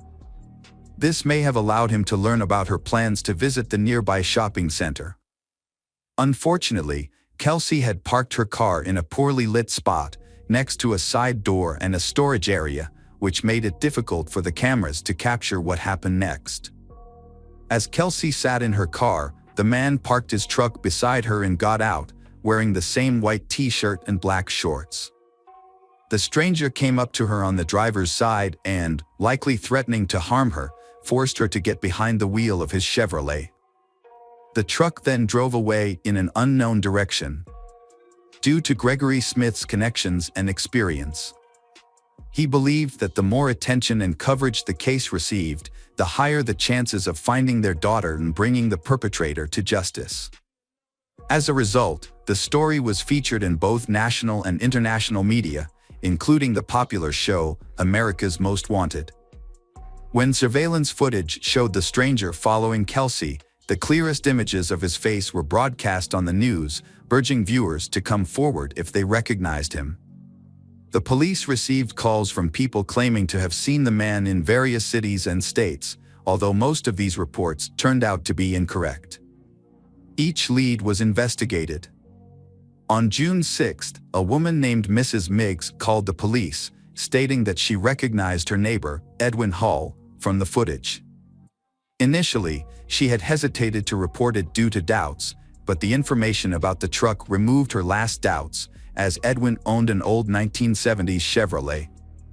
On June 6, 2007, two significant events occurred in the investigation. The police received crucial data from Verizon Communications about the last known location of Kelsey's phone signal. This information pinpointed a specific cell tower, allowing the police to establish a 1.1-mile search radius to the north. Within 45 minutes of starting the search, Kelsey's body was found in the brush near Longview Lake, Missouri, about 30 meters from where she was abducted. The medical examiners determined that she had been brutally assaulted and strangled with her own belt. Kelsey's body was discovered without clothing, except for the belt used to strangle her. Her body was carelessly discarded in the bushes, partially covered with dry branches. Over the 4 days it lay exposed to the June sun, her remains were severely disfigured by insects and wildlife, making them almost unrecognizable. Despite the state of her remains, the examination confirmed that the body was indeed Kelsey Smith. The second major event on June 6 was the arrest of the main suspect. When police arrived at his residence, he remained calm and acknowledged that his friends called him Jack. He agreed to provide a statement at the police station. During the interrogation, Edwin Hall claimed he had never seen Kelsey before, even when shown a photograph of her. When presented with surveillance footage from the store that showed him following her, he insisted that he had only visited Target for personal reasons and hadn't noticed her. He suggested that their appearance together in the footage was just a strange coincidence. Despite being shown irrefutable evidence, Edwin seemed confident that he had covered his tracks and couldn't be held accountable. He had thoroughly cleaned his van and had used protection during the assault, leaving no DNA evidence behind. However, Edwin agreed to cooperate with the investigation and provided his DNA sample and fingerprints. A crucial piece of evidence emerged when his fingerprints matched those found on Kelsey's car's seatbelt buckle. A thorough search of his home also revealed a hidden air pistol with Kelsey's DNA on the barrel. Edwin was officially charged with abduction, assault, and murder. A jurisdictional issue arose, as Kelsey was abducted in Kansas but her body was found dead in Missouri. This was important because it affected the potential sentence. In Missouri, Edwin faced the possibility of a capital punishment trial and sentence. Edwin realized the seriousness of his situation and, after consulting his lawyer, decided to confess to the crime and provide details in the hope of a reduced sentence. He described how he had noticed Kelsey entering the store and followed her, getting close enough to overhear her phone conversation about visiting the shopping center across the street. Edwin waited until Kelsey was alone, then followed her to the adjacent parking lot. He was pleased when she parked in a secluded spot near the side entrance. He got out of his vehicle, armed with a pistol, and waited for Kelsey to return to her car. As she was getting into the driver's seat, he prevented her from closing the door. Kelsey had already pulled out the seatbelt, and Edwin allowed her to buckle up, leaving his fingerprint on it. Edwin then put the pistol barrel in Kelsey's mouth, threatening her to move to his vehicle's driver's seat. Kelsey drove Edwin's truck while he aimed the gun at her and gave her directions. When they reached a remote area at the state border, Edwin ordered Kelsey out of the truck and led her into the bushes. There, he assaulted and strangled her with the belt, then covered her body with branches. He thoroughly cleaned his truck to eliminate any evidence of Kelsey's presence, including fingerprints and DNA. He then hid the pistol, which had Kelsey's saliva on it, in his home, believing it would never be discovered. When questioned about his motive, Edwin failed to provide a clear answer, instead making a comment about the victim's physical appearance. During the investigation, several other women and girls came forward, revealing a pattern of abuse and harassment by Edwin. Further investigation uncovered more instances of Edwin's wrongdoing, including coercing a 14-year-old neighbor into intimacy, harassing a waitress, and fleeing a restaurant without paying. These findings led to additional charges, including corruption of a minor, harassment, and theft. Edwin's lawyer attempted to garner sympathy from the court by highlighting his client's troubled childhood, past victimization, and unstable upbringing. Despite these efforts, the defense was unsuccessful. Edwin's lawyer was the only person to speak in his defense and show support. Notably, Edwin's wife attended all court hearings but chose not to defend her husband, instead sitting quietly in the background. On September 16, 2008, a Johnson County judge sentenced Edwin Hall to 27 life sentences without parole. After hearing the verdict, the defendant apologized to the Kelsey family for his actions and broke down in tears. He is now serving his sentence at the Hutchinson Correctional Facility in Kansas. Hello friends, welcome to our channel. Today we're going to take a look at another horrible case with you, the case of Vicki Roberts. Vicki Roberts was born in September 1984 in northwest England, where she was raised in a traditional and devoutly religious family. She was the younger of two daughters and was raised with strong Christian values. She attended a Christian school, where she also developed her musical talents and sang in the choir. Those who knew Vicki described her as a kind, friendly, and helpful person who was always willing to lend a hand. After completing high school, Vicki enrolled in university and took a part-time job at an IKEA store to support herself. It was there that she met Michael Roberts, and their initial friendship eventually blossomed into a romantic relationship. Michael was only a year older than her. Like Vicki, Michael balanced his studies with a part-time job at IKEA and made time for sports. He was also careful about his appearance and made a good impression on those around him. Vicki was initially put off by Michael's bold and outgoing personality, but she soon found herself developing strong romantic feelings for him. Michael was born in June 1983 in Warrington, Cheshire, to a family of modest means. His father was a successful chemical engineer who expected a lot from his two sons, particularly Michael, the eldest. As a result, Michael grew up with high ambitions and a strong sense of purpose. He was a diligent student and developed into a driven and accomplished individual. Michael was a social butterfly with many friends and was often the life of the party. However, he took the most pride on the love front. With his good looks, sense of humor, and charming personality, Michael was a catch. He was also intelligent and well-read, able to hold his own in conversations on a wide range of topics. Michael's parents had instilled in him the idea that he was exceptional, praising his intelligence, beauty, and potential for success. However, this upbringing may have also fostered narcissistic tendencies. Despite this, Michael felt a deep-seated need to live up to his parents' expectations and be the perfect son, driving him to strive for their approval. Michael had a series of brief relationships and frequently dated multiple people simultaneously. He was confident in his charm and enjoyed the thrill of pursuing women who seemed out of his reach.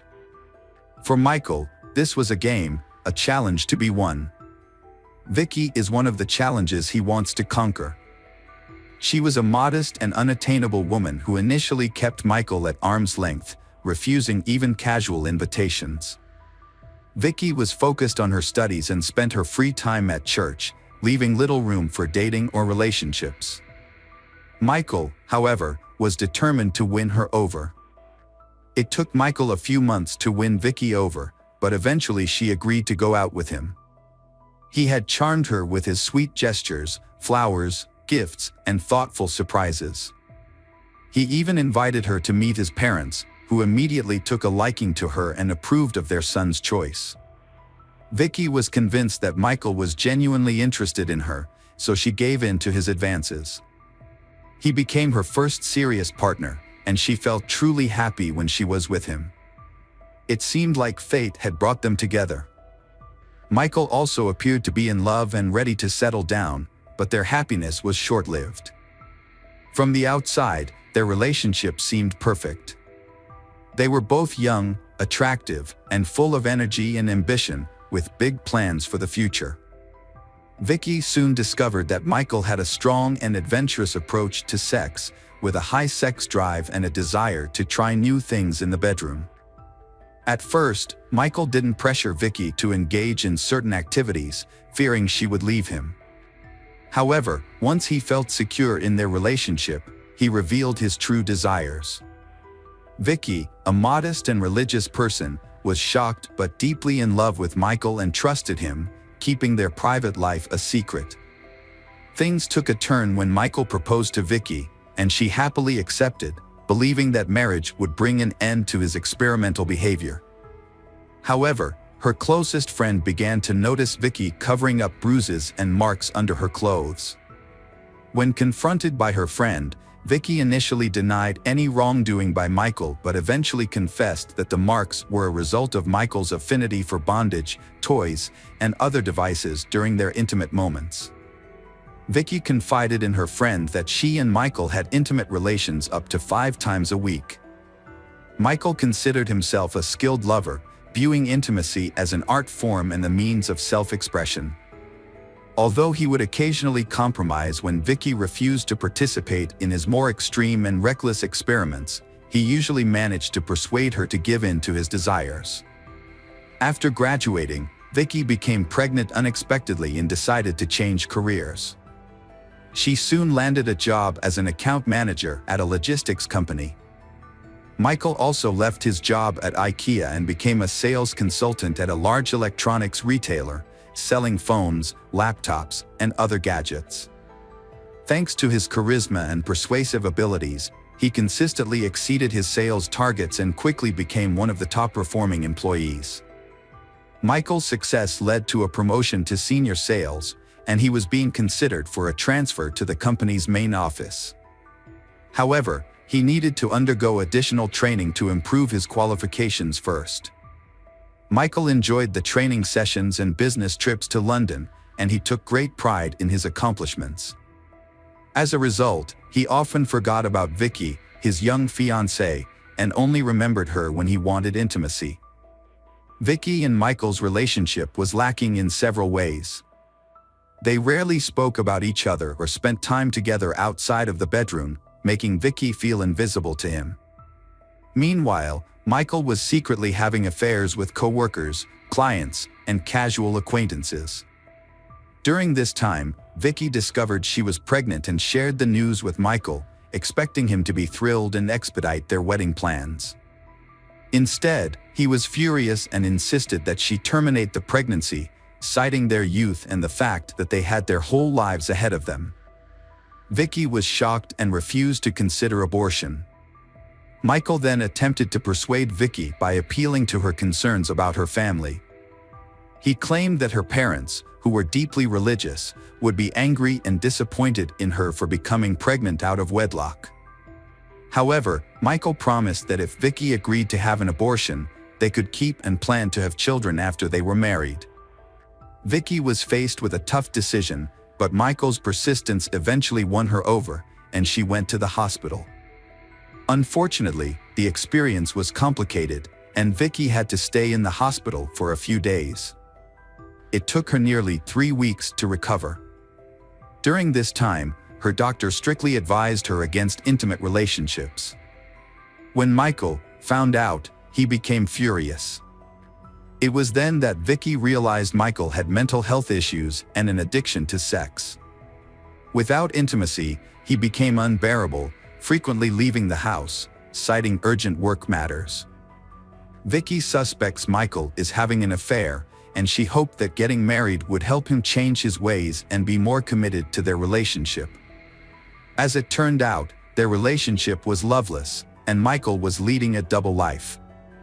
Their 2-year engagement was just a convenient arrangement for him, as he had a loyal partner waiting for him at home, taking care of the household, while he maintained a string of mistresses on the side, which he frequently replaced.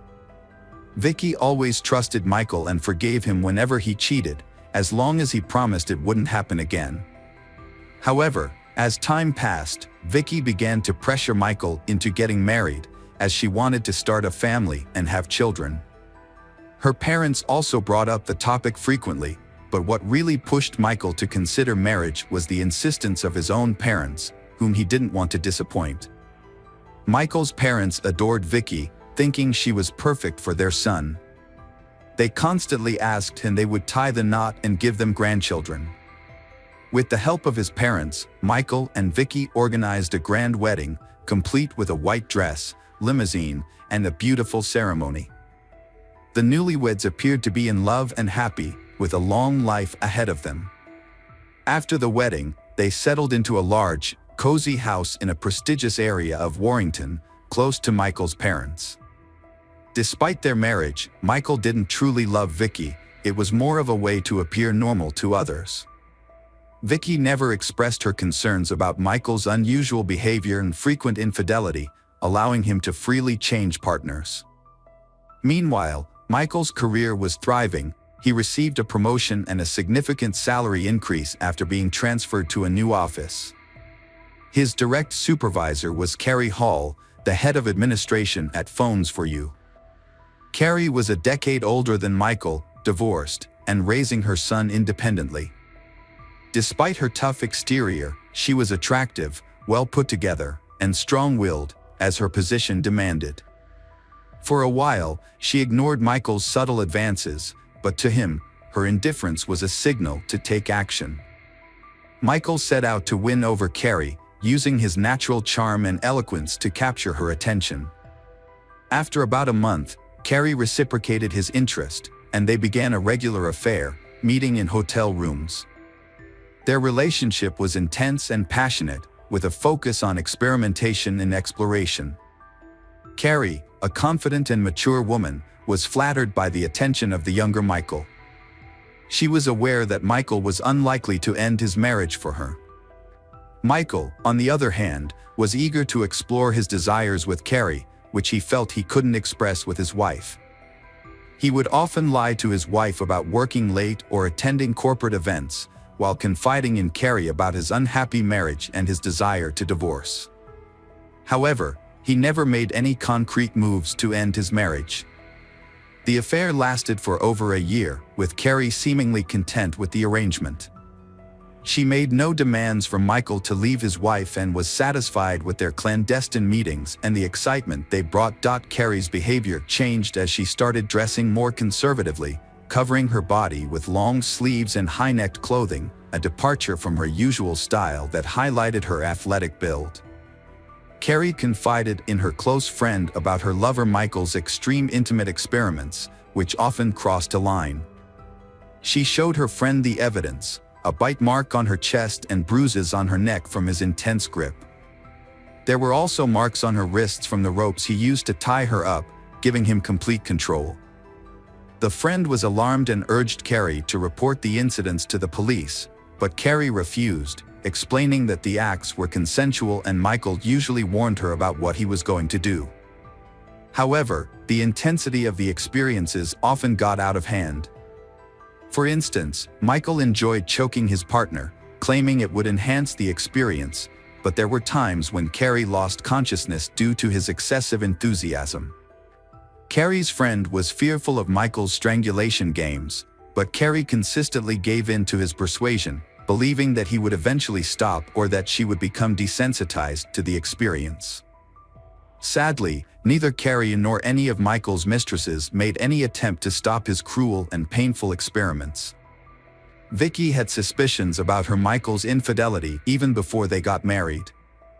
She believed that her love and care could change him and make him a devoted family man. However, after the wedding, his cheating continued and even worsened. When Michael denied his infidelity, Vicky decided to investigate on her own. One night, while Michael was asleep, Vicky checked his phone and found numerous intimate conversations with other women, including Carrie. She was shocked to discover that Michael had exchanged explicit photos with some of these women. The discovery was devastating for Vicky, and she packed her bags and temporarily moved in with a friend. Vicky kept her situation a secret from her family, fearing their reaction. She was afraid that her religious relatives would pressure her to get a divorce if they found out about Michael's adultery. Despite her heartbreak, Vicky still loved Michael and didn't want to give up on their marriage. Before leaving, she wrote him a heartfelt letter, confessing her love and telling him that he was the most important person in her life. Michael's wife had finally had enough of his promiscuous and decided to leave him. Before she went, she wrote him a handwritten note explaining that she knew about his cheating and couldn't take it anymore. She left the note on the refrigerator and gave him time to think about his actions, but made it clear that she wouldn't file for divorce just yet. Despite his wife's departure, Michael didn't seem to be particularly upset or remorseful. However, he did realize that he would miss having a quiet and submissive partner who took care of the household and tolerated his behavior. He decided to try to win her back and followed her to her friend's house, bringing a large bouquet of flowers. He apologized and begged her to return, promising to be faithful from then on. His wife, Vicky, wanted to believe him and decided to give him another chance. For a while, Michael made an effort to be more considerate and even came home for dinner. He deleted his correspondence with his mistress, Carrie, and changed his social media password to avoid suspicion. However, Michael's good behavior didn't last long. He soon started pursuing a new female employee, Karen Wilson, who was engaged to be married. Despite her initial reluctance, Michael persisted in his pursuit of her, and they began an affair. Meanwhile, he continued to see Carrie on the side, juggling multiple relationships at once. He became infatuated with a new woman and ended his relationship with 33-year-old Carrie Hall after 2 months, as he had grown tired of her. He told Karen a fabricated story about being unhappy in his marriage and claimed he was willing to leave his wife for her. Karen believed him, and they had an intimate encounter in the office. A week later, she ended her engagement, expecting Michael to follow through on his promise. Michael had no intention of divorcing his wife, Vicky, but he wanted to keep his new mistress. To keep her happy, he lied to her, telling her that he had already filed for divorce and was living with his parents. However, Vicky soon became suspicious that Michael was still cheating on her. She decided to take action and gathered evidence of his adultery. While Michael was in the shower, Vicky took his phone but found nothing incriminating because he had deleted all his text messages and changed his social media password. Undeterred, she waited until he fell asleep and then took his work laptop, where she found his social media account still logged in.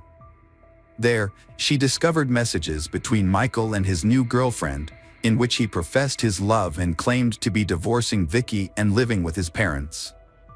Vicky was shocked and took screenshots of the messages as proof of Michael's infidelity. She also found receipts for hotel rooms in his wallet. The next morning, she confronted Michael, presenting him with the evidence adultery. For the first time in their relationship, she lost her temper. Michael was taken aback and tried to apologize, promising it would never happen again. However, Vicky threatened to tell his parents about his infidelity, hoping they could talk some sense into him since she couldn't. Michael was enraged by his wife Vicky's threat to tell his parents about their problems. In a fit of anger, he slapped her. Vicky then got up and said she would go to his parents immediately, heading for the door. Michael caught up to her, grabbed a heavy jewelry box from the dresser, and hit her in the head twice, knocking her unconscious. He then strangled her with his bare hands until she stopped breathing.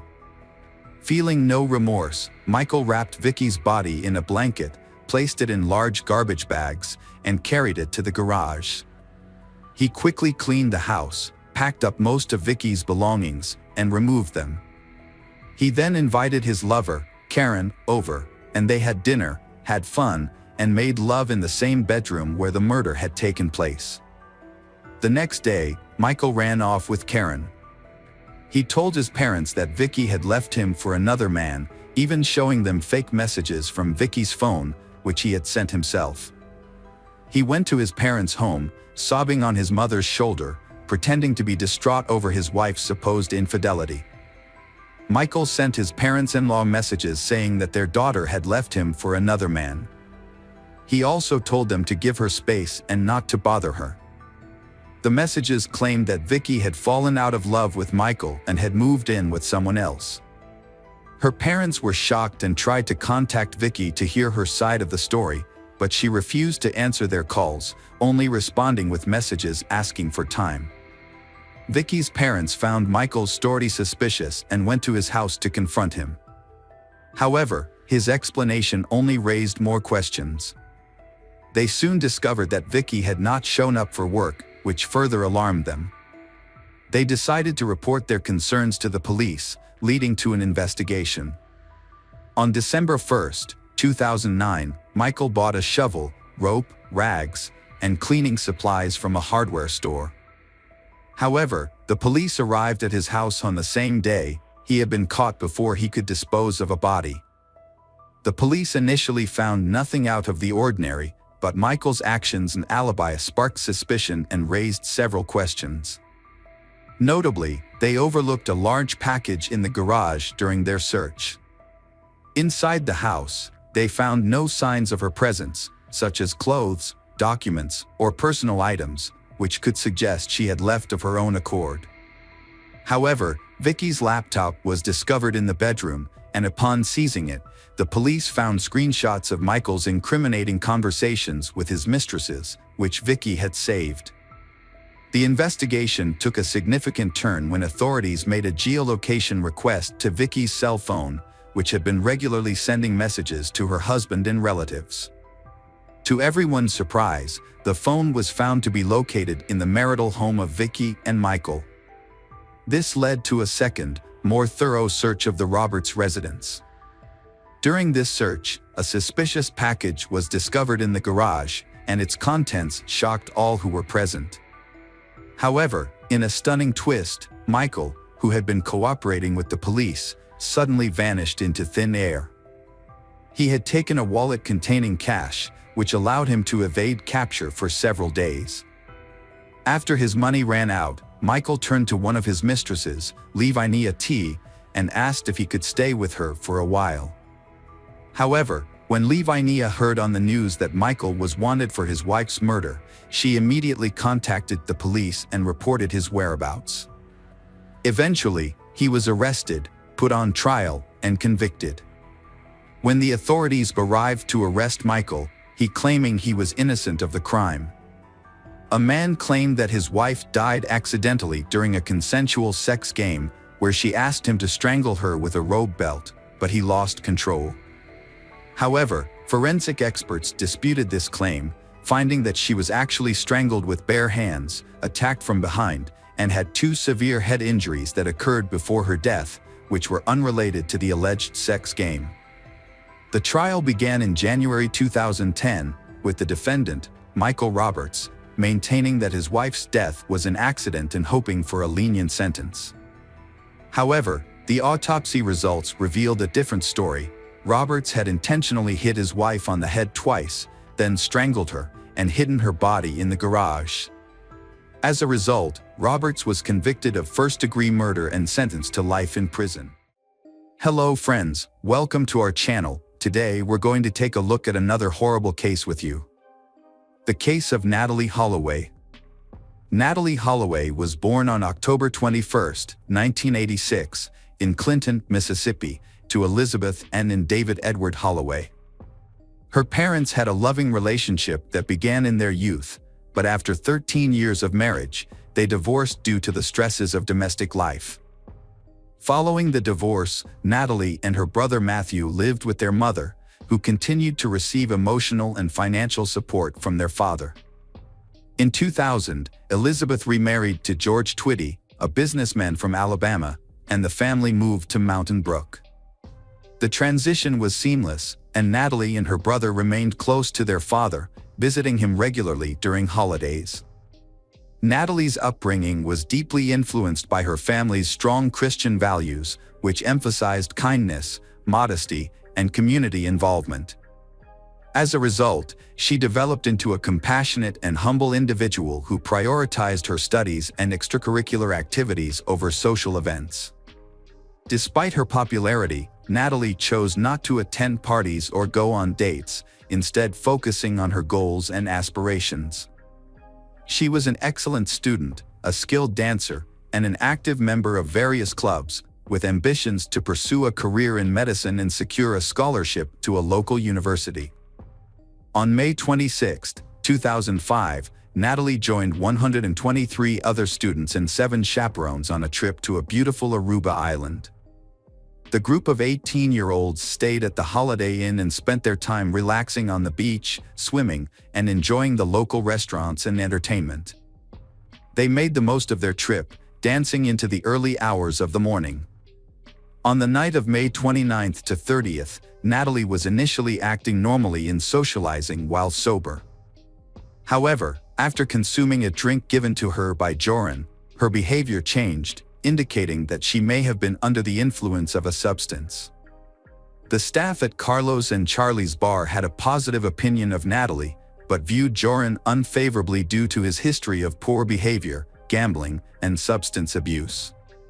Joran had a reputation for renting hotel rooms with friends, where they would invite foreign women and secretly record their activities, later uploading the videos online. Natalie Holloway's disappearance began with a frantic phone call from her mother, Elizabeth Twitty. After failing to reach her daughter, Elizabeth contacted one of the trip's chaperones to report her concerns. Elizabeth's instincts told her something was wrong, as Natalie was a responsible and punctual person who always stayed in touch. When Natalie didn't return to the airport with the rest of the group on May 30th, Elizabeth's worst fears were confirmed. Her belongings, including her phone and passport, were still at the hotel, but Natalie was nowhere to be found. Elizabeth and her husband quickly flew to Aruba to search for their missing daughter. When Elizabeth arrived in Aruba, she discovered more about Natalie's disappearance than the police had. Unfortunately, the authorities didn't seem to be in a hurry to investigate and initially disregarded Elizabeth's concerns. This type of case isn't unusual in Aruba, and the police appeared to be taking it lightly. They implied that it was common for tourists to miss their flights or lose track of their group, and that Natalie was probably just having fun, drinking, or socializing with new people. Natalie's last known whereabouts were on May 30th at around 1:30 a.m., when she left a bar with a man named Van der Sloot. They got into a car with 2 other young men, and that's the last time she was seen. Natalie and her friends had been spending time at the notorious Carlos and Charlie's nightclub and casino. On one of those nights, she met a 17-year-old local named Joran, who offered to buy her a drink. He then invited her to visit a lighthouse and see sharks in the area. As they left the club, a silver Honda car driven by the Deepak Kalpoe brothers was waiting for them. Elizabeth contacted the police for a second time 4 hours later, and this time she shared some concerning information. As a result, the 3 individuals were detained. Van der Sloot initially claimed he didn't know Natalie, but eventually admitted he had left the bar with her. According to him, they spent some time driving around, stopped by the beach, and later dropped Natalie off near her hotel. Deepak Kalpoe brothers, 18, and the 21-year-old, confirmed Van der Sloot's story. It's worth noting that the 3 were questioned together by the police, an approach that seems questionable from a law enforcement perspective. Later on, they altered their statements multiple times. Despite his questionable behavior, Joran was never held accountable for his actions. none of the charges against him went to court. It was later discovered that Joran's father, Paulus van der Sloot, was a well-known lawyer who was seeking a judgeship. Apparently, corruption was prevalent in Aruba, allowing individuals like Joran to avoid accountability for their actions. As the investigation continued, David Holloway, Natalie's father, arrived in Aruba and joined the search efforts, which were led by his ex-wife and journalists. As public pressure mounted, it was discovered that the hotel's surveillance cameras did not capture the suspect's car, and there was no footage of Natalie entering the building on May 30th. This revelation contradicted the statements of Joran and the Kalpoe brothers, who were subsequently called in for questioning again. During this second round of questioning, one of the Kalpoe brothers unexpectedly changed his story, claiming that he had dropped Natalie off at a location before reaching the hotel, which was not covered by surveillance cameras. He also added that he had seen a figure in black approaching Natalie, who was later revealed to be one of the hotel's security guards. On June 5th, investigators took into custody the hotel security staff who were working the night Natalie disappeared. 4 days later, on June 9th, detectives arrested 3 people, including 2 of the Kalpoe brothers, due to suspicious circumstances. While in jail, one of the security guards learned something important from the Kalpoe brothers. Satish admitted that he and his brother Deepak had lied to protect their friend Joran. In reality, they had left Joran alone with Natalie on the beach and had gone their separate ways. The security guards were released on June 13th. A few days later, on June 17th, police detained Steve Gregory Cruz, a DJ who had worked on yacht parties, because they suspected he might be involved in Natalie's disappearance. On June 22nd, Paulus van der Sloot, Joran's father, was questioned and detained by police, but he was released on June 26 along with Steve Cruz because there was not enough evidence. Joran later changed his story again, this time blaming the Kalpoe brothers for Natalie's disappearance. He claimed that he had said goodbye to Natalie near his home and that she had left with the brothers. However, his new story was not believable. The Kalpoe brothers' lawyer responded to Joran's accusations. After a short trial on July 4th, the Kalpoe brothers were released from custody. At the same time, Joran's time in custody was extended by 2 more months. Despite the growing evidence, the police seemed to be ignoring Joran's possible involvement in Natalie's disappearance.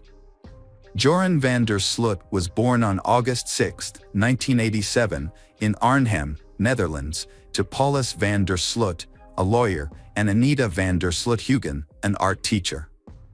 He was one of 3 brothers in a large family that moved to Aruba in 1990. Joran grew up on the island, where he attended the International School of Aruba and excelled academically. He also developed a passion for sports, particularly soccer and tennis, and showed promise in these areas. Joran's family life was complicated. As a child, he was closer to his father, but his relationship with his mother was strained. Anita considered Joran dishonest and struggled to instill good values in him. She remembered him as a rebellious child who frequently ran away from home. As Joran entered adulthood, he began to associate with a questionable crowd and developed a taste for gambling. Despite this, he presented himself as confident and fearless to his friends, which initially impressed many people. However, locals were wary of Joran, sensing that his permissive behavior would eventually lead to trouble. Joran was popular with girls, but he often took advantage of them. Overall, people had mixed opinions about Joran, with some being drawn to his charismatic personality and others being put off by his questionable behavior. As the investigation into the suspects continued, the search for Natalie Holloway remained ongoing. U.S. authorities assisted by closely monitoring the progress and providing significant financial support to aid in the search for the Natalie. Although the Aruban authorities were not pleased with the increased scrutiny, they accepted the funding. On August 26, the police detained the Kalpoe brothers and another young man, but this was unrelated to the case. The arrest was an attempt to intimidate them into talking. All four were released on bail on September 3, 2005, and a week and a half later, all restrictions were lifted. Joran van der Sloot spent about 3 months in custody. After his release, he reveled in the notoriety, giving interviews and appearing on TV shows. He claimed Natalee Holloway was flirtatious and offered intimacy, but he declined due to lack of contraception. When questioned about his credibility, Joran threw a glass at the interviewer, showcasing his impulsiveness and aggression. According to the recorder, Joran van der Sloot was confessing to witnessing Natalee Holloway's death on the beach in Aruba. He claimed they were intimate before she lost consciousness, and despite trying CPR, she died. Van der Sloot said he and a friend disposed of her body at sea. Despite the damning recording, Van der Sloot again avoided consequences, quickly denying his statement after it aired. In his 2007 book, The Case of Natalee Holloway, My Own Account, Van der Sloot maintained his innocence, apologizing to Natalee's family and providing his account of events, despite ceasing search efforts by authorities. In 2008, 2 new witnesses came forward in the case.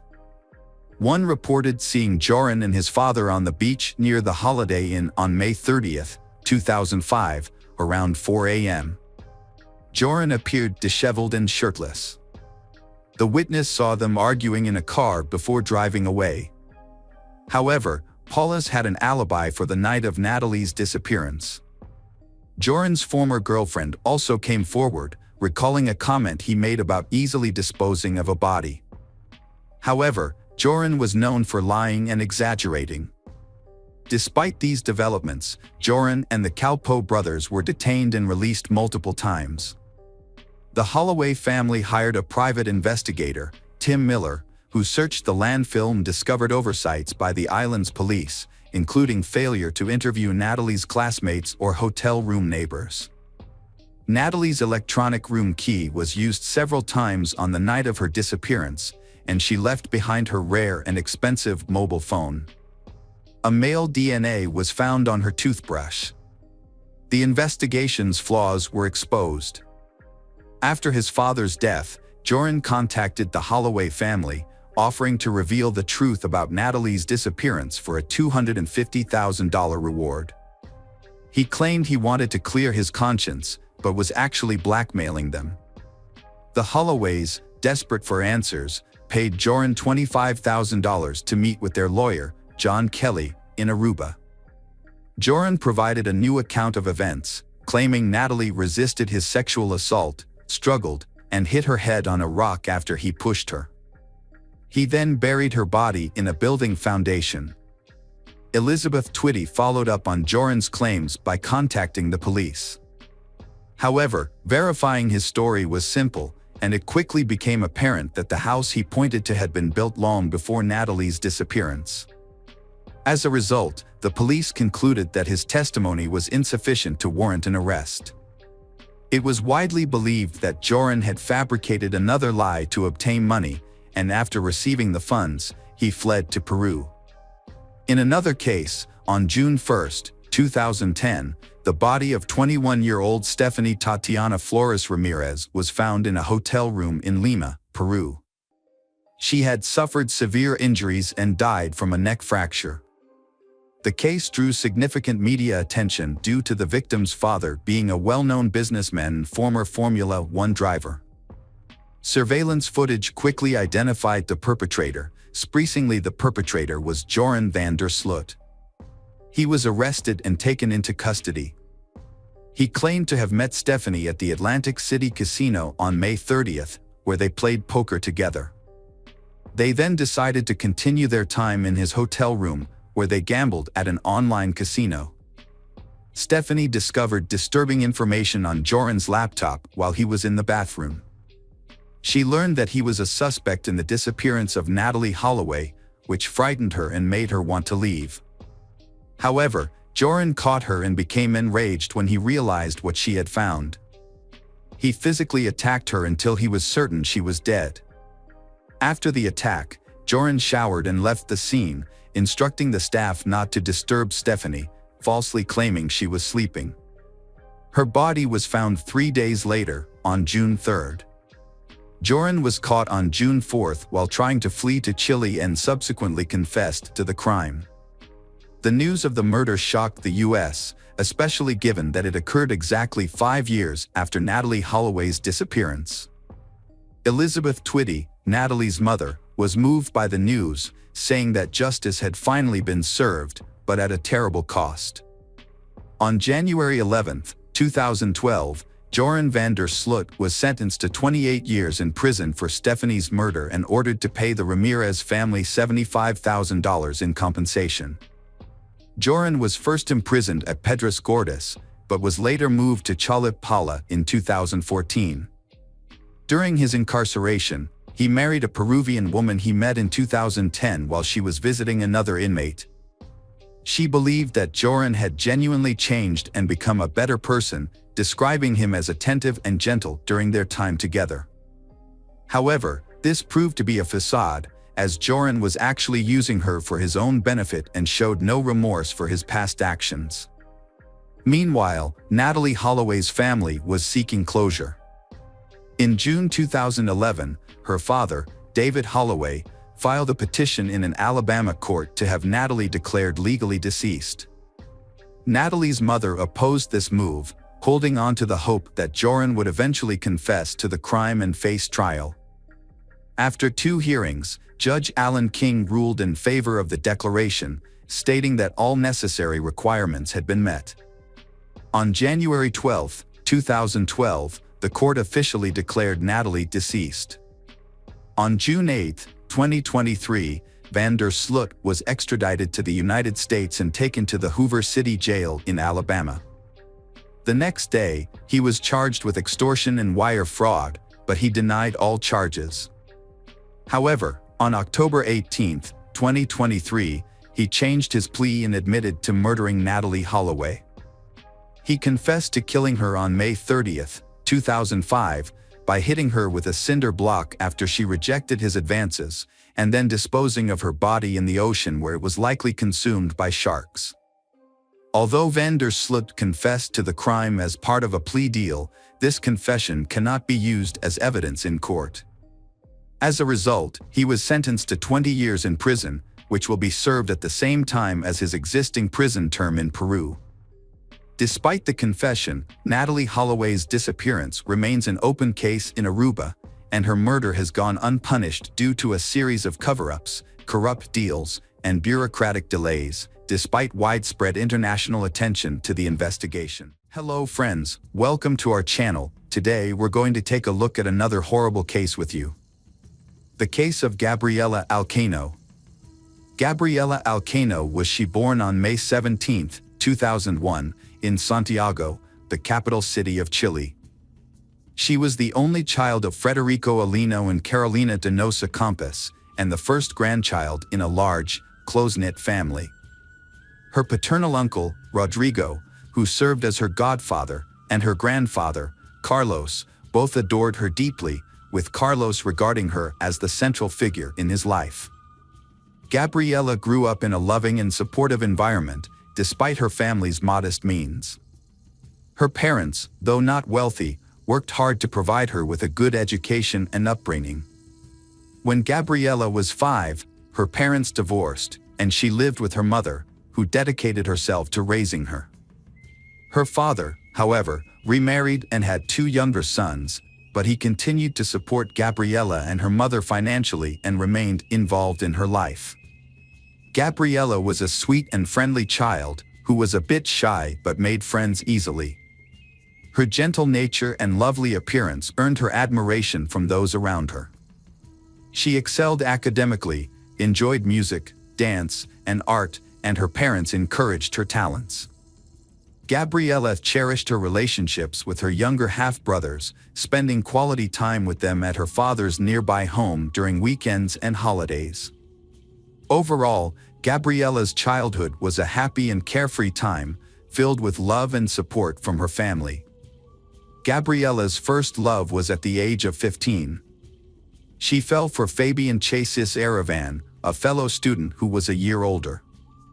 At first, their relationship was innocent and sweet.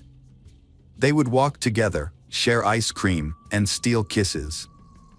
Fabian came from a good family with well-respected parents who valued education and raised him to be a good person.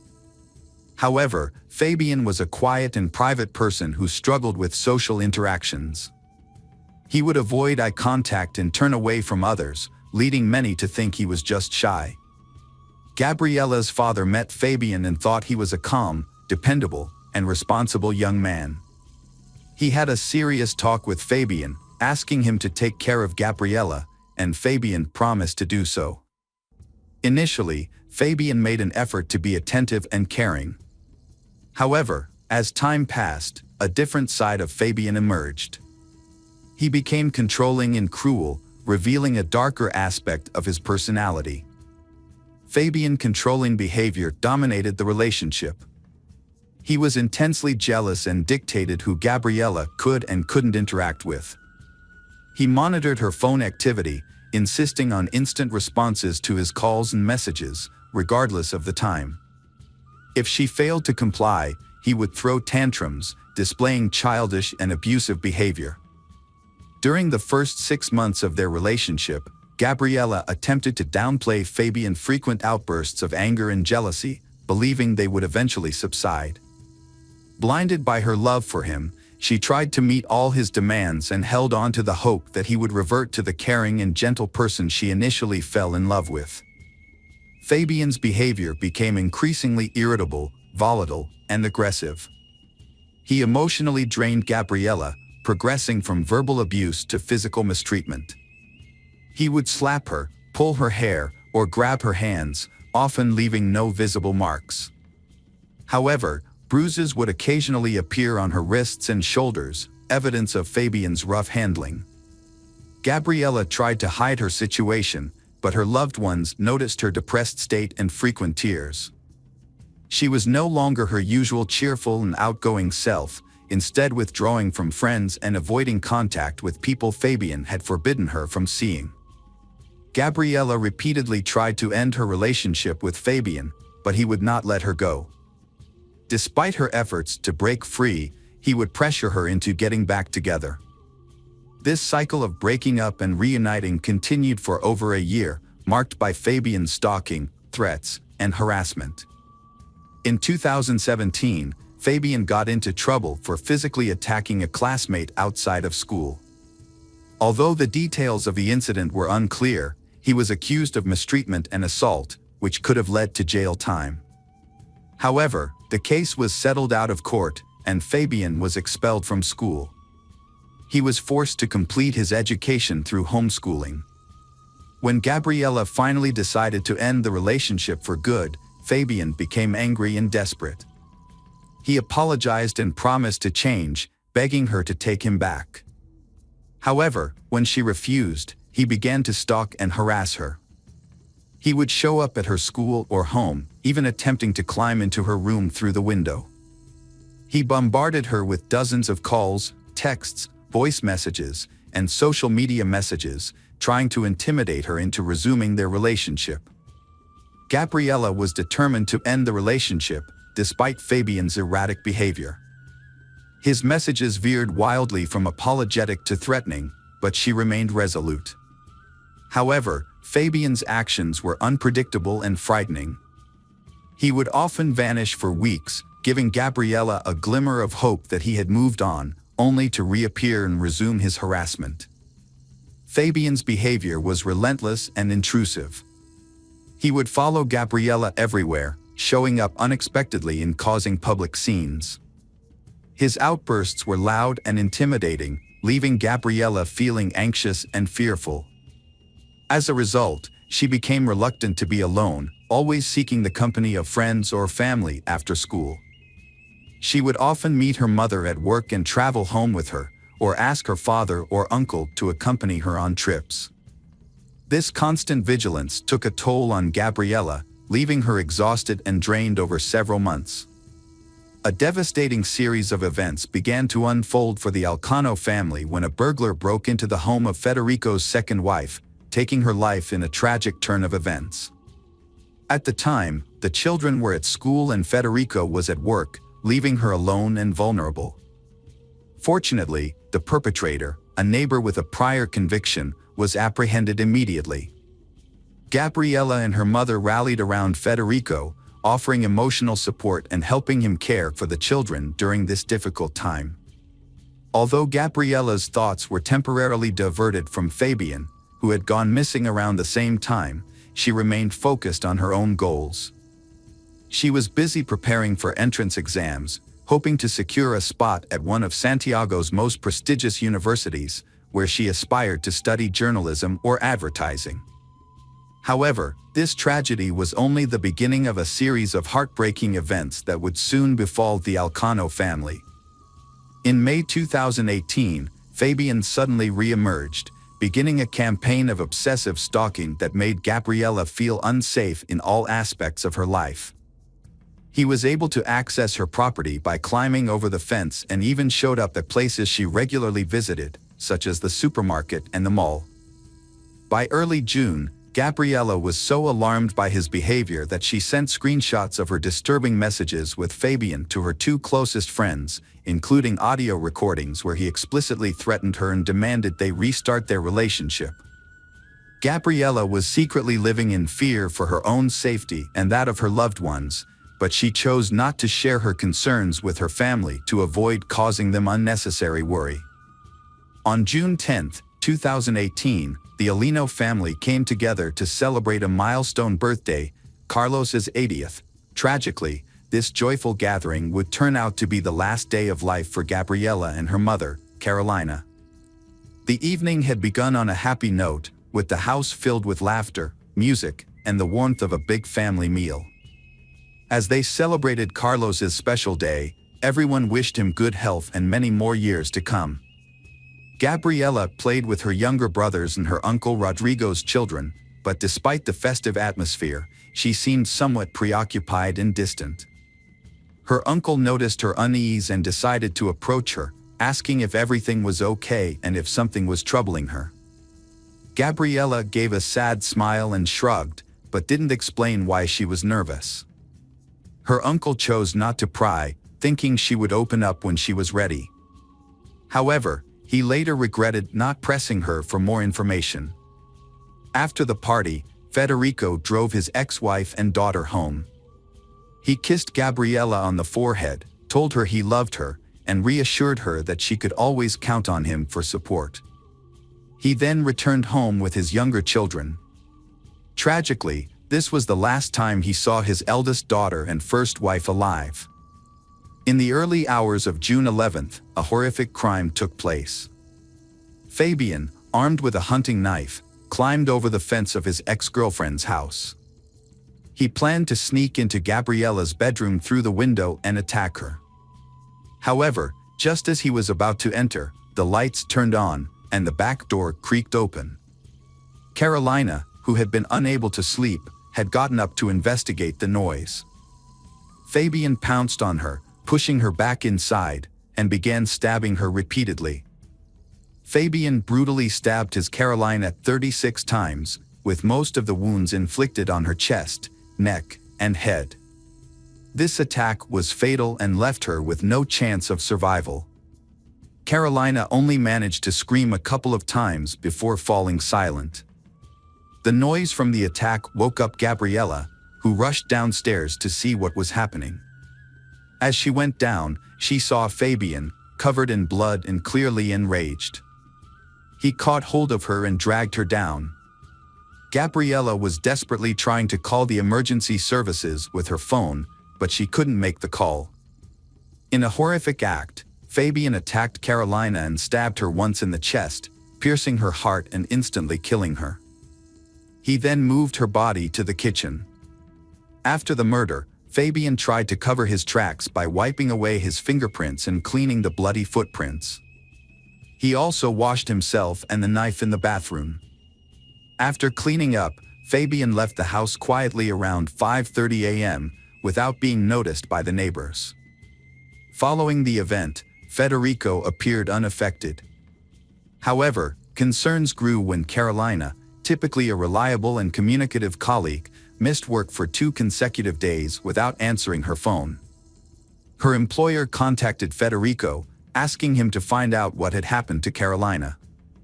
When questioned, Federico was surprised and claimed to have called Carolina, but she was unreachable, as was Gabriella, whose phone was off.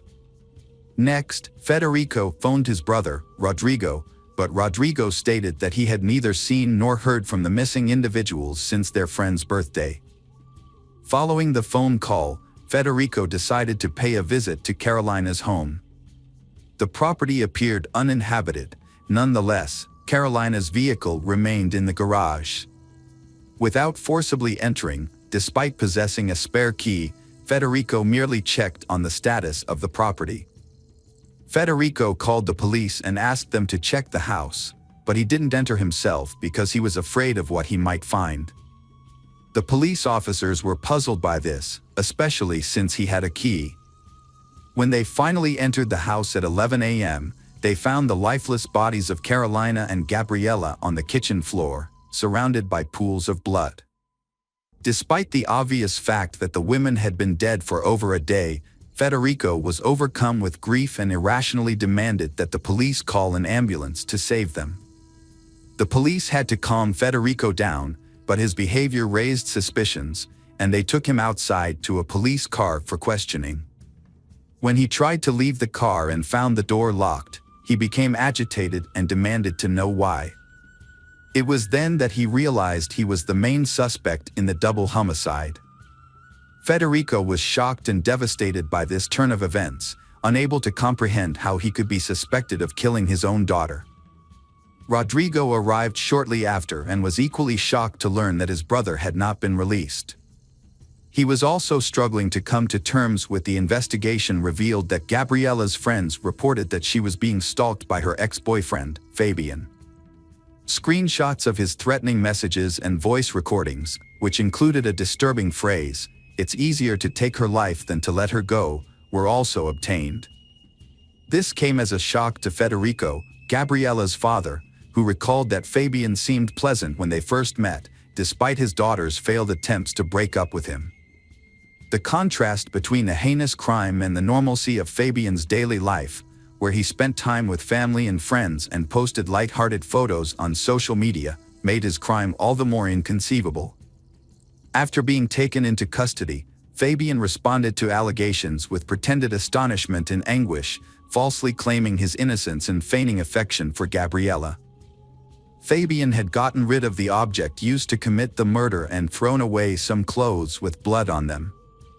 However, there were still small drops of blood on his shoes, and footprints matching his shoes were found at the scene of the crime.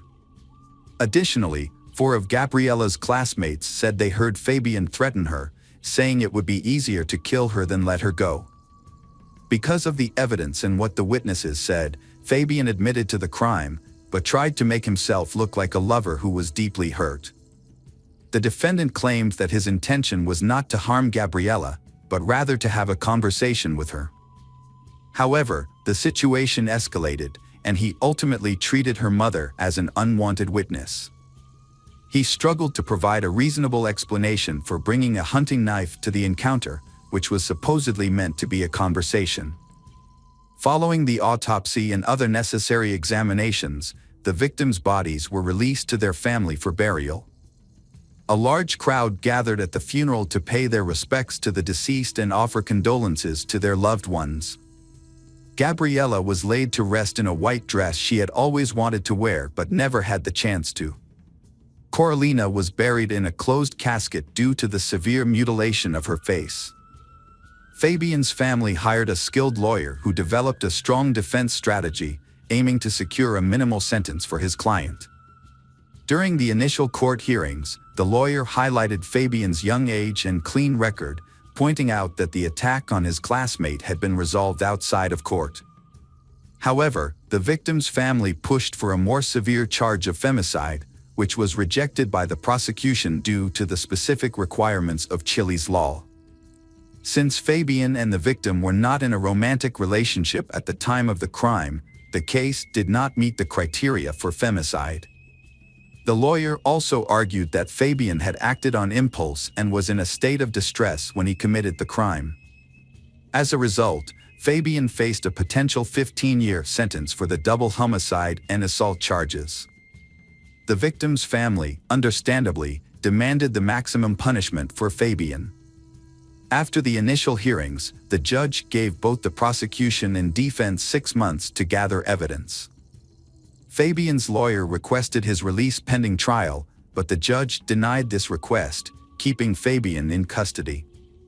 Gabriella's father was furious. He lost 2 loved ones to violent deaths. Now, the person responsible for the murders of his ex-wife and daughter might receive a lenient sentence. The defense lawyer tried to blame the victims, and the authorities seemed willing to accept this excuse. In response, Gabriella's father and uncle, along with women's rights groups, proposed Gabriella's Law. This law would broaden the definition of femicide to include intimate partner violence, regardless of whether they was married or cohabiting.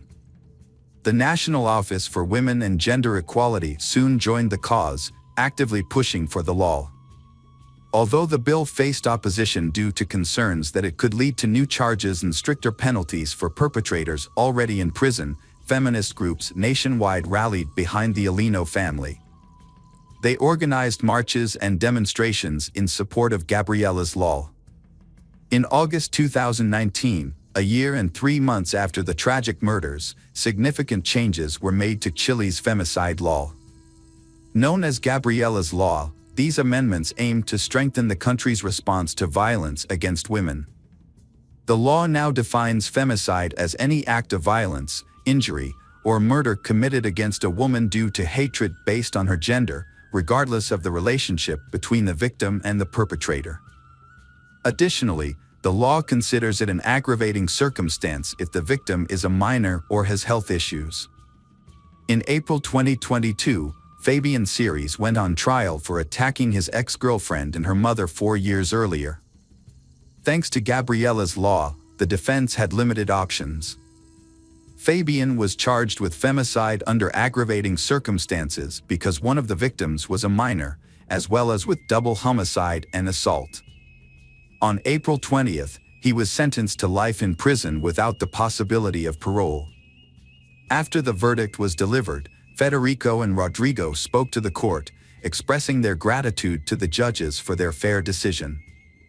They acknowledged that no punishment could restore the life of their loved ones, Carolina and Gabriella, but emphasized that a life sentence for the perpetrator would serve as a safeguard, protecting other women from suffering a similar tragic fate. Hello friends, welcome to our channel. Today we're going to take a look at another horrible case with you, the case of Lindsay Cutshall.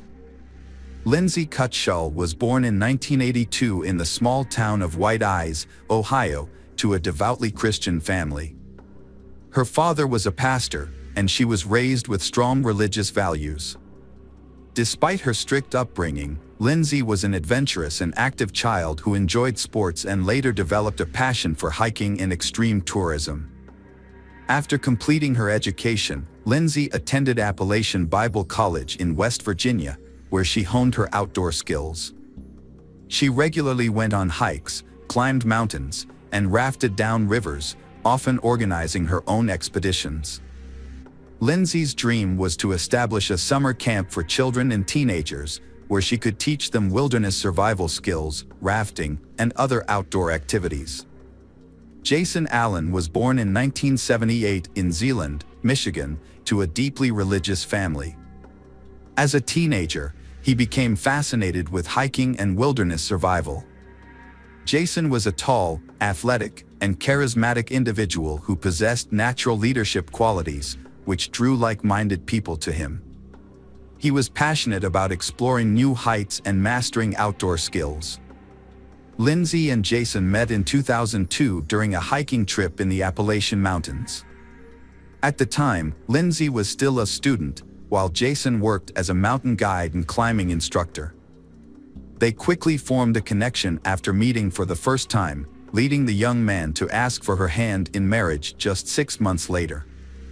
Both sets of parents gave their approval, and the young man proposed to his girlfriend with a beautiful diamond ring.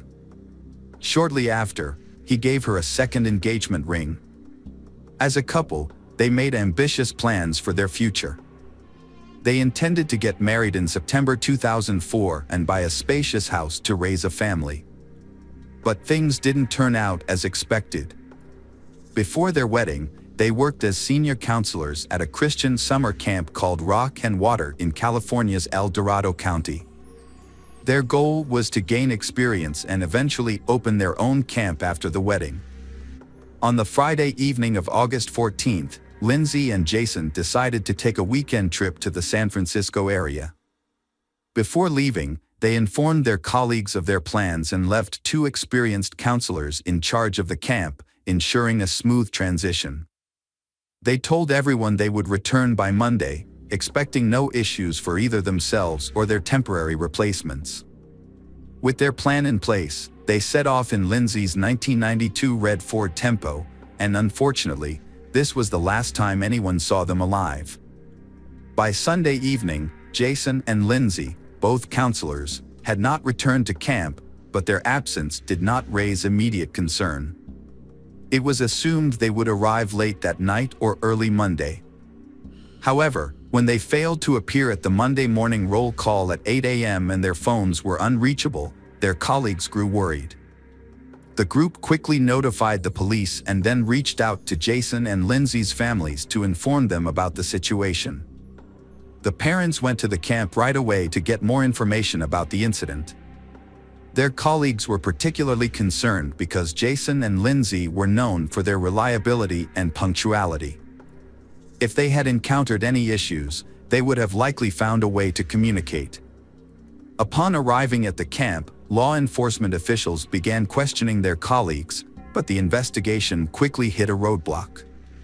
No one knew exactly where Jason and Lindsay had gone. They had planned to explore the San Francisco area, but their love for adventure and extreme activities made it likely that they were in a remote location with no access to communication or civilization. The police decided to wait for 48 hours, allowing the missing couple a window to possibly return home by themselves. In the meantime, concerned relatives and friends didn't want to delay any longer, and therefore decided to start searching. They reached out to everyone in their network, trying to gather information about the last time someone had contact with they. A missing person flyer featuring a photo of they was circulated, asking witnesses to report any potential sightings right away. By Tuesday, law enforcement had joined the search. The main focus was on the San Francisco area, its surrounding suburbs, and nearby localities. However, the large terrain made it challenging to thoroughly search every inch. A friend's insight that they frequently visited the secluded and picturesque rocky beaches led the police to concentrate on these locations. As the search effort dragged on for days, with several bodies found in sleeping bags in the targeted areas, the likelihood of finding they alive decreased significantly. On Wednesday, August 19th, a helicopter patrol spotted 2 bodies in sleeping bags on a remote rocky beach, indicating that the individuals were likely deceased rather than just resting. Upon arriving at the scene, police found a red Ford Tempo parked near a tourist shelter and a steep trail leading to a scenic beach. The car was identified as belonging to missing student Lindsay Cutshall after a database check. As officers descended the trail, they discovered 2 people in sleeping bags, who initially appeared to be sleeping. However, they did not respond to calls or noise. Closer inspection revealed that the individuals, a young man and woman, were deceased, with no signs of life. Preliminary examination suggested that they had been killed by gunshot wounds to the head, and the smell of decomposition indicated they had been there for over a day.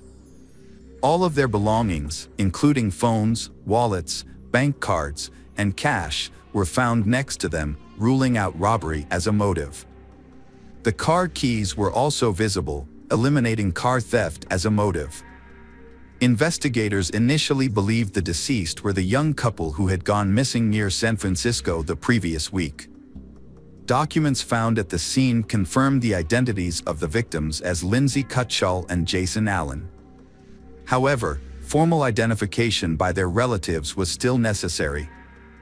When the parents arrived, They were overcome with grief upon recognizing the bodies of their children.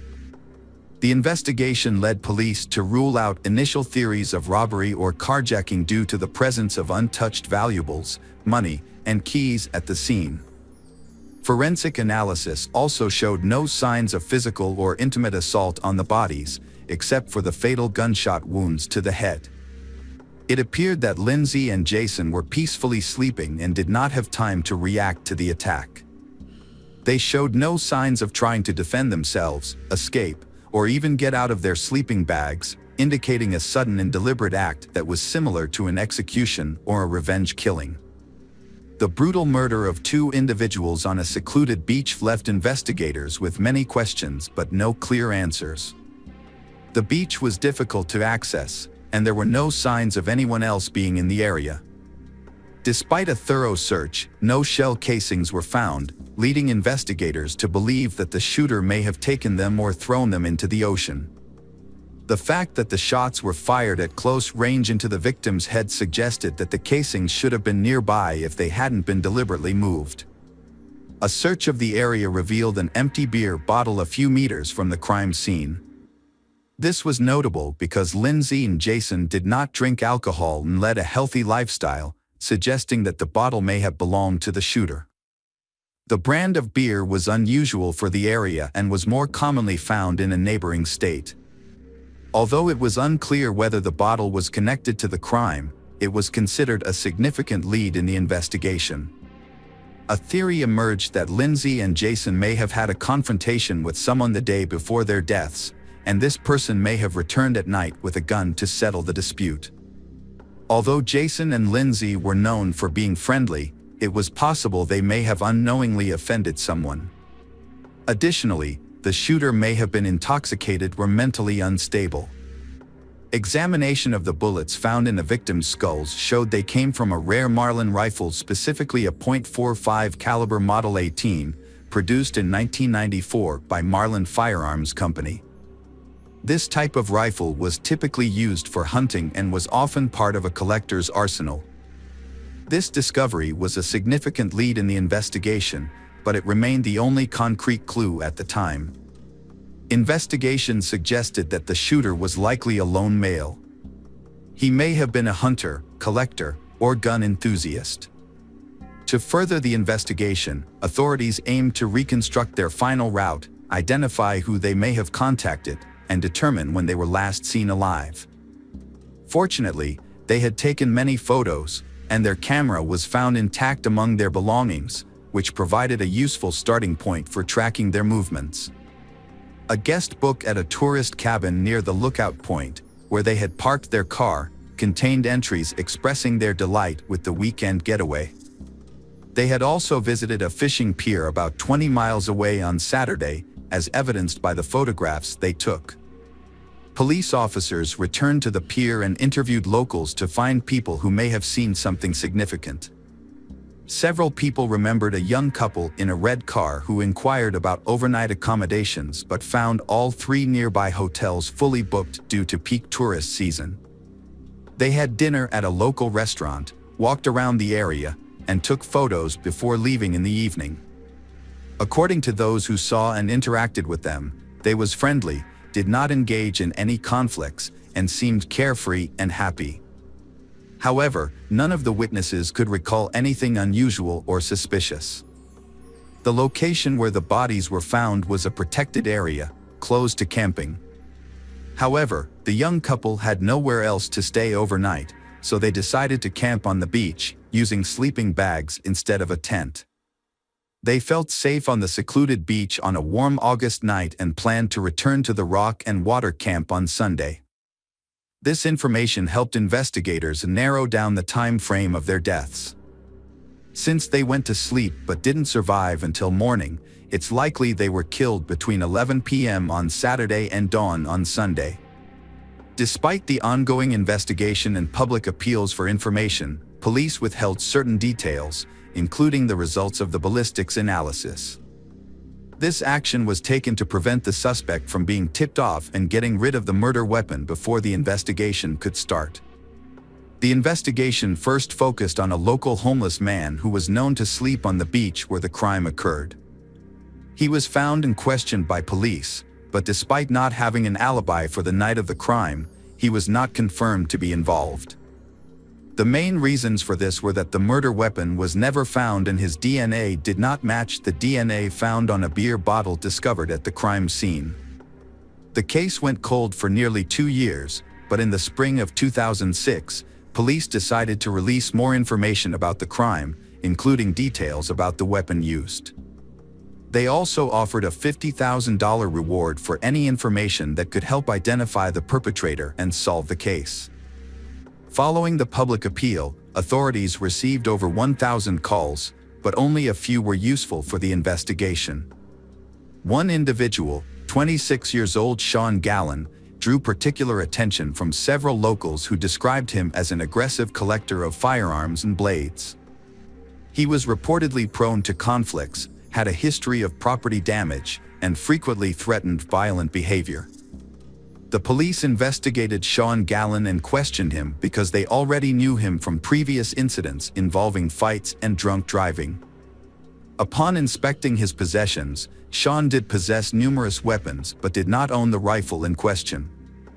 Authorities were unable to verify his whereabouts around the time of the crime due to the year gap, and his DNA did not match the sample found on the beer bottle at the crime scene, forcing his release. Meanwhile, international authorities were investigating another individual, 61 years old Joseph Henry Burgess, who made locals nervous due to his tendency to carry firearms and exhibit aggressive behavior. Burgess was described as erratic, often claiming he received orders from God, sparking suspicion that he could be the perpetrator. Joseph Burgess was living in Canada in the late 1970s, feeling lost and without a clear sense of purpose or direction in his life. In 1978, he joined the Children of God commune, presenting himself as a deeply devoted individual. Those around him considered him excessively zealous. A rivalry with two young members escalated into hostility, and shortly after, both individuals were found dead with multiple close-range gunshot wounds to the head. The circumstances of their deaths were particularly notable. Their bodies were discovered in sleeping bags on a beach, suggesting they were shot while asleep. By the time the authorities arrived, Joseph had disappeared. Although evidence left behind implicated him in the crime, he had already fled to the United States, crossing the border illegally. Joseph managed to evade capture for nearly 25 years until the police linked him to a double homicide in California. However, the opportunity to question him was lost when a shootout occurred during his arrest, resulting in the deaths of both a police sergeant and Joseph, who initiated the gunfire. This ultimately unresolved case remained shrouded in mystery. A 35-year-old man named Seamus Gallen was killed by his younger brother, Sean Gallen. The brothers had gotten into an argument, during which Sean, who was under the influence of illicit substances, shot Seamus 3 times with a gun. Sean had a history with the police, having been previously investigated for a double murder on a beach, but was released due to lack of evidence. Since then, Sean had been in trouble with the law twice for causing property damage and making threats, but only received fines. It was also discovered that Sean was an avid hunter and enjoyed making knives and other bladed weapons. People who knew him described him as antisocial, aggressive, and unpredictable. After killing his brother, Sean tried to run away but was caught almost immediately. The police decided to take another look at Sean's possible involvement in a crime that happened 13 years ago.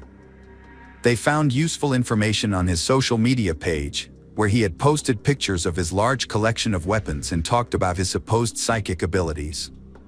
According to his posts, Sean believed he was on a special mission and was receiving instructions from outer space. Sean's behavior initially led police to suspect that he had serious mental health issues. He refused to cooperate with the investigation, spoke incoherently, and maintained his innocence. A new lead was found by investigators who examined private messages on the deceased brother's social media page, something no one anticipated. In 2006, a $50,000 reward had been offered for information about a double homicide case. Sean's former girlfriend had messaged his brother, suggesting that she could claim the reward by turning Sean in. It appeared that both the girlfriend and the brother had knowledge about the case, but they had chosen to remain silent.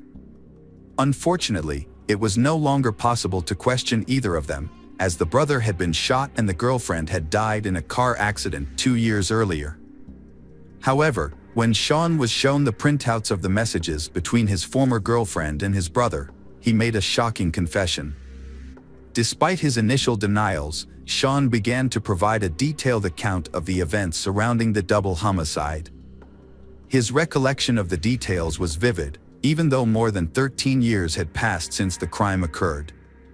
One evening, a man left his house with a Marlin rifle, planning to hunt in a nearby wooded area. However, after wandering aimlessly for a couple of hours, he decided to head down to a nearby beach, which he believed was a good spot to find wild boars.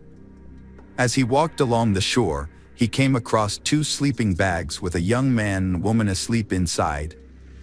He stood there watching them for several minutes, when suddenly he heard voices in his head telling him to kill them.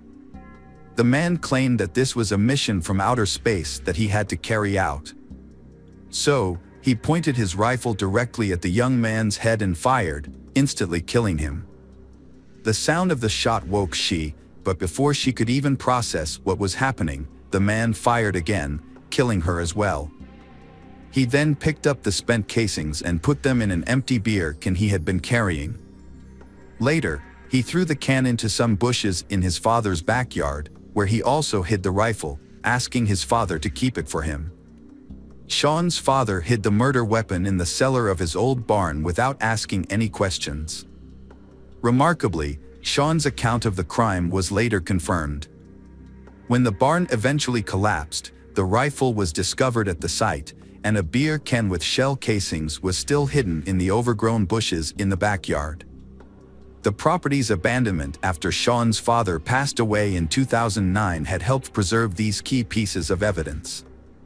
A beer bottle found on the beach was initially considered evidence, but it was later discovered to be unrelated to the crime. Sean claimed that voices in his head ordered him to commit violent acts and that he was not aware of his actions when he committed the crime. His defense argued that Sean was mentally ill and unfit to stand trial. The court relied on expert psychiatrists to assess the validity of these claims. The psychiatric evaluation found that Sean did indeed suffer from multiple mental health disorders, which were exacerbated by his use of alcohol and prohibited substances. However, the evaluation also showed that at the time of the crime, Sean acted with deliberation and careful planning, fully aware of his actions and the need to cover his tracks to avoid detection. Specifically, Sean deliberately killed the young man first, knowing that she would be less able to resist or defend herself if anything went wrong. Sean carefully removed the casings and handed the rifle to his father, instructing him to conceal it. Although psychiatrists diagnosed Sean with mental issues, they concluded he was mentally fit to stand trial and be held accountable for his actions. Notably, his family and former girlfriend were aware of or suspected his involvement in the double homicide, yet none of them reported him to the police. Sean's trial took place in the spring of 2019, nearly 15 years after the double homicide. On June 17, 2019, he was sentenced to 2 consecutive life terms without parole, plus an additional 94 years for killing his brother in 2017. He is currently serving his sentence in a special prison unit for inmates with mental disorders. Due to his continued claims of hearing voices and aggressive behavior, he is closely monitored to prevent harm to himself or others. The motive behind the double homicide was never established. According to reports, Sean randomly encountered they sleeping on the beach and decided to end their lives without apparent reason. Hello friends, welcome to our channel. Today we're going to take a look at another horrible case with you. The case of Michael Van Eck. Michael Van Eck was born on August 14, 1987, in a city that was once a hub for gold miners. He was the only son among four sisters, Natasha, Michelle, Bianca, and Friana, and grew up in a close-knit family. His parents were caring and provided a comfortable life for their children. Michael's father worked hard to establish his own business, while his mother created a nurturing environment at home that encouraged the growth and development of her children.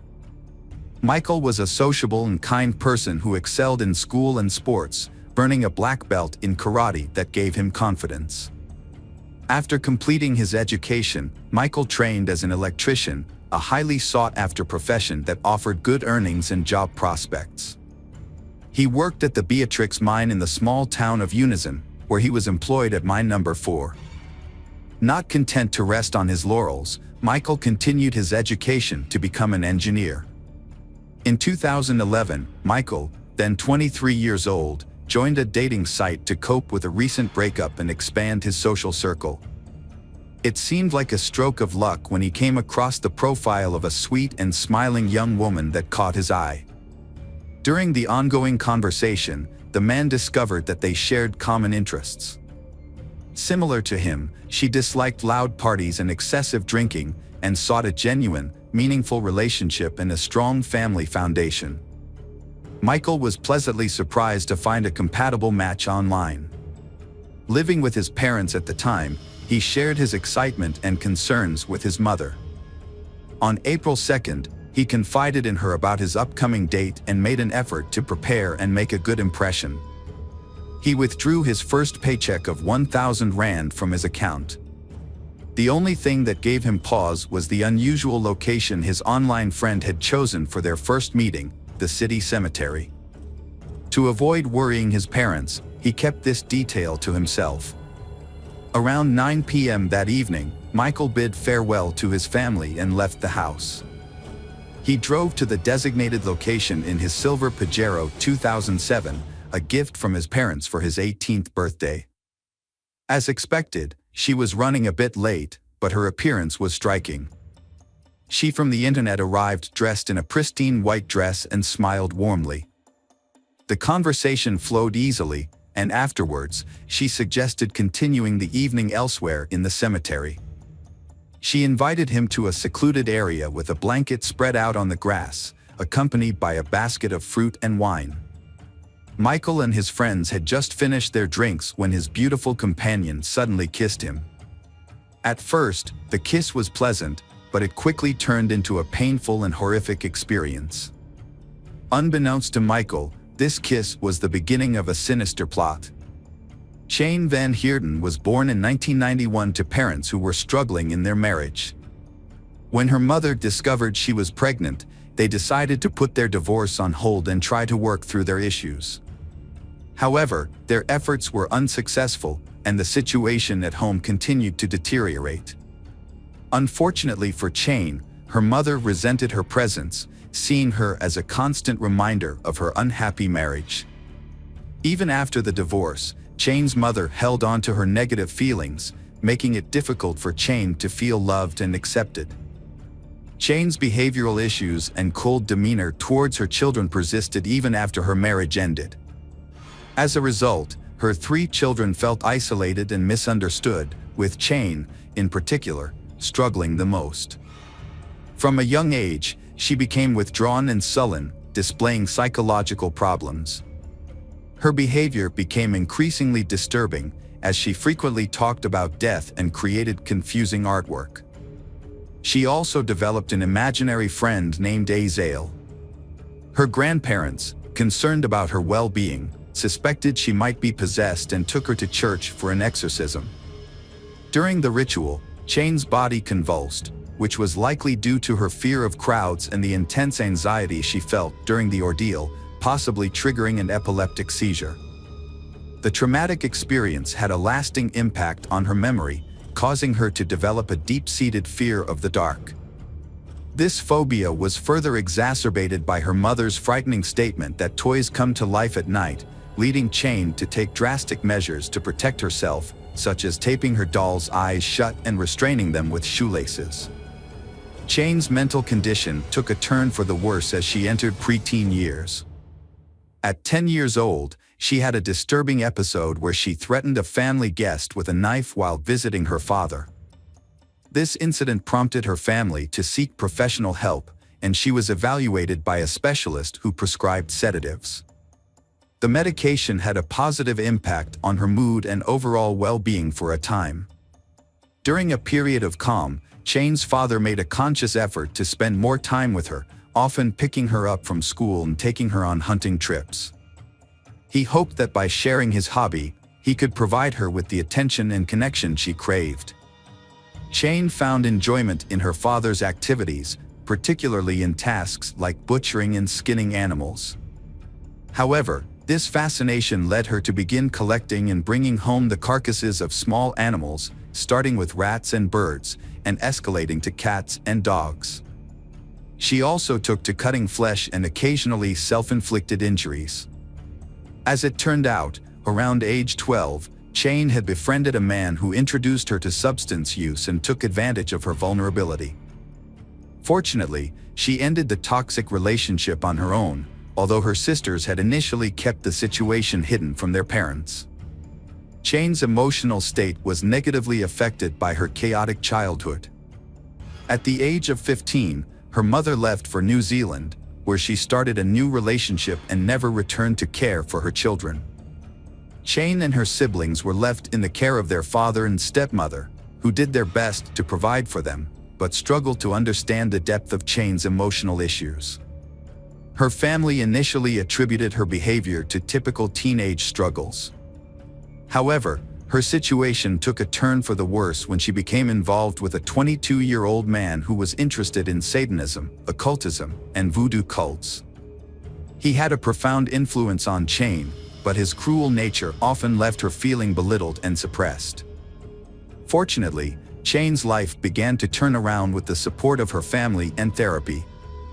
By the time she turned 17, she had distanced herself from the negative influences in her life, graduated from high school, and enrolled in college to study art and graphic design. As she lost interest in Satanism and stopped using substances that were harming her, her emotional well-being began to improve. Chane thrived in her studies and landed a job in her field, where she received support from both her colleagues and management. She discovered a natural talent for visual arts, earning her respect and recognition in her profession. At the same time, she began a romantic relationship with a man named Warren. To those outside her inner circle, Chane's life seemed perfectly ordinary. Her family and close friends avoided discussing her past, hoping that the difficult times were behind her. However, it was unclear what was happening beneath the surface. It's possible that her inner struggles were simply waiting to resurface. Her father, in particular, was overjoyed for Chane, believing she had finally found stability and would soon get married. However, his expectations were not fulfilled. A surprising challenge arose from Warren's friend Roy, a self-proclaimed sensitive person. Although Chane came across as kind and friendly, Roy detected something off-putting and even evil about her. He suspected that Chane might be unfaithful to his friend, so he decided to confront her about it. However, instead of answering his question, Chane became enraged and spat in his face, telling him to stop asking her ridiculous questions. At a party, Chane noticed Martin, a 24-year-old from a well-respected family. Despite his calm and sociable nature, rumors surrounded him. Born into a privileged family, Martin had a happy childhood, excelling academically and behaving well. However, at 6, he began experiencing hallucinations, convinced by an entity that he possessed incredible strength. As he grew older, his mental health declined, and his behavior changed due to struggles at school and home. At 14, Martin was hospitalized for psychiatric treatment and diagnosed with schizophrenia. Unfortunately, standard treatments were ineffective. His financially secure family dedicated themselves to finding alternative medications, eventually discovering the necessary drugs to control his condition, except for occasional aggressive outbursts. Martin was deeply affected by witnessing a stray cat being attacked by dogs. Instead of feeling revulsion or sympathy, he chose to hide the cat's body and observe it. This disturbing incident marked the beginning of his animal torture. He eventually dropped out of school and started working with his father in the carpentry shop, aspiring to follow in his family's footsteps. As he worked, his condition showed signs of improvement, and he lost the desire to harm animals. Feeling in control, he made the decision to stop taking his medication, despite concerns from those around him. However, this decision ultimately proved to be a grave mistake. Martin's mental state gradually declined, and it was during this time that he met Jane. Their relationship seemed happy and normal to outsiders, and their parents were initially pleased with their union. But neither set of parents was aware of the dark history of their children, and their relationship ultimately led to devastating consequences. Initially, they was outgoing and social, attending parties and interacting with others. However, acquaintances began to notice cuts on their hands, which they jokingly attributed to intimate experiments. Over time, they became increasingly reclusive and developed an interest in dark and occult practices, including Satanism and voodoo cults. They also became fascinated with notorious serial killers. In February 2011, Martin posted a photo of himself and Jane on social media, with the caption, "Killers," accompanied by a cryptic emoji. At the time, no one suspected that the post was anything more than a joke. Meanwhile, Martin asked Jane's father for permission to marry her, which was met with enthusiasm. However, unbeknownst to those around them, they harbored a sinister secret. Instead of dreaming of a future together, they fantasized about ending their lives in a violent manner. These dark fantasies eventually evolved into a twisted plan to torture and kill homeless individuals. They even practiced their twisted intentions on animals, due to unable to find a suitable human victim to carry out their heinous plan. Jane created a profile on a dating site, which caught the attention of a young man named Michael Van Eck. Jane and her partner, Martin, targeted Michael for their sinister plans. They began flirting with Michael online, and after a few days, Jane suggested they meet in person. Despite the unusual location, Michael agreed to the meeting. Jane and Martin carefully planned the encounter, considering every detail, including their attire and the means to commit a crime. Jane approached the meeting prepared, while Martin hid behind tombstones, waiting for a signal. When Jane kissed Michael, it was the agreed-upon signal for Martin to attack. He struck Michael with a knife from behind, but Michael unexpectedly resisted. Jane intervened, and together they inflicted around 30 knife wounds on Michael. As Michael begged for an end to his suffering, Martin slit his throat, ultimately killing him.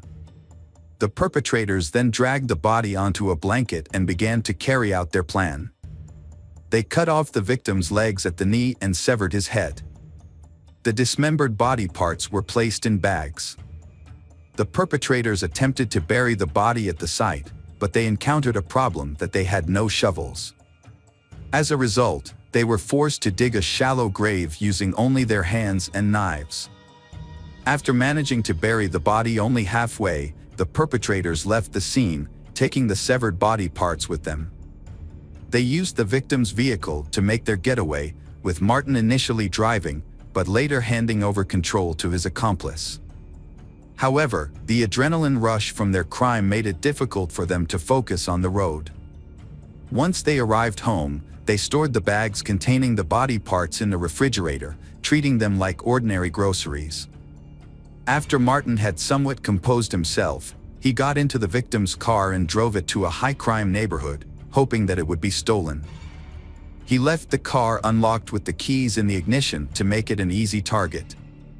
A cemetery worker noticed bloody stains and torn clothing in the bushes near the grave. After alerting his supervisor, they called the authorities to report the gruesome find. The police were immediately notified, and an investigation was launched. Meanwhile, Michael Van Eck's parents were frantic with worry. Their son had been unreachable since the previous evening, which was unusual, even if he had stayed overnight with his internet girlfriend. When Michael failed to show up for work, his employer called his parents to ask about his absence. Around the same time, police received a report about an abandoned car with blood stains on the trunk. The vehicle was identified as belonging to Michael Van Eck through a database search. Further investigation revealed that the car had been parked at the cemetery for an extended period. With this new information, police officers visited the Van Eck residence, where they confirmed their suspicions. Michael's mother had been searching for him since the previous day. The officers then asked her to come to the cemetery, where forensic experts and search dogs were working to locate missing body parts. The investigation revealed that the victim's mother identified her son's body through distinctive burn marks he had sustained in childhood. The autopsy confirmed that the victim had suffered multiple knife wounds and showed signs of a struggle. The body had been dismembered after death, which suggested that the perpetrators had some level of expertise in this area. The number and nature of the wounds, as well as the strength required to subdue the victim, indicated that multiple attackers were involved. DNA testing later confirmed the identity of the victim as 23-year-old Michael Van Eck. During the investigation, police seized the victim's cell phone and computer, which revealed that the last person he had communicated with was Cheyne Van Heerden. According to their messages, she had invited him to meet at the cemetery on the night of his death. Detectives brought Cheyne in for questioning, and she arrived with her boyfriend, Martin. Both were interviewed separately and eventually confessed to being involved in the victim's murder. Upon learning of the incident, Cheyne's father rushed to the station, where he was shocked to hear the accusations against his daughter.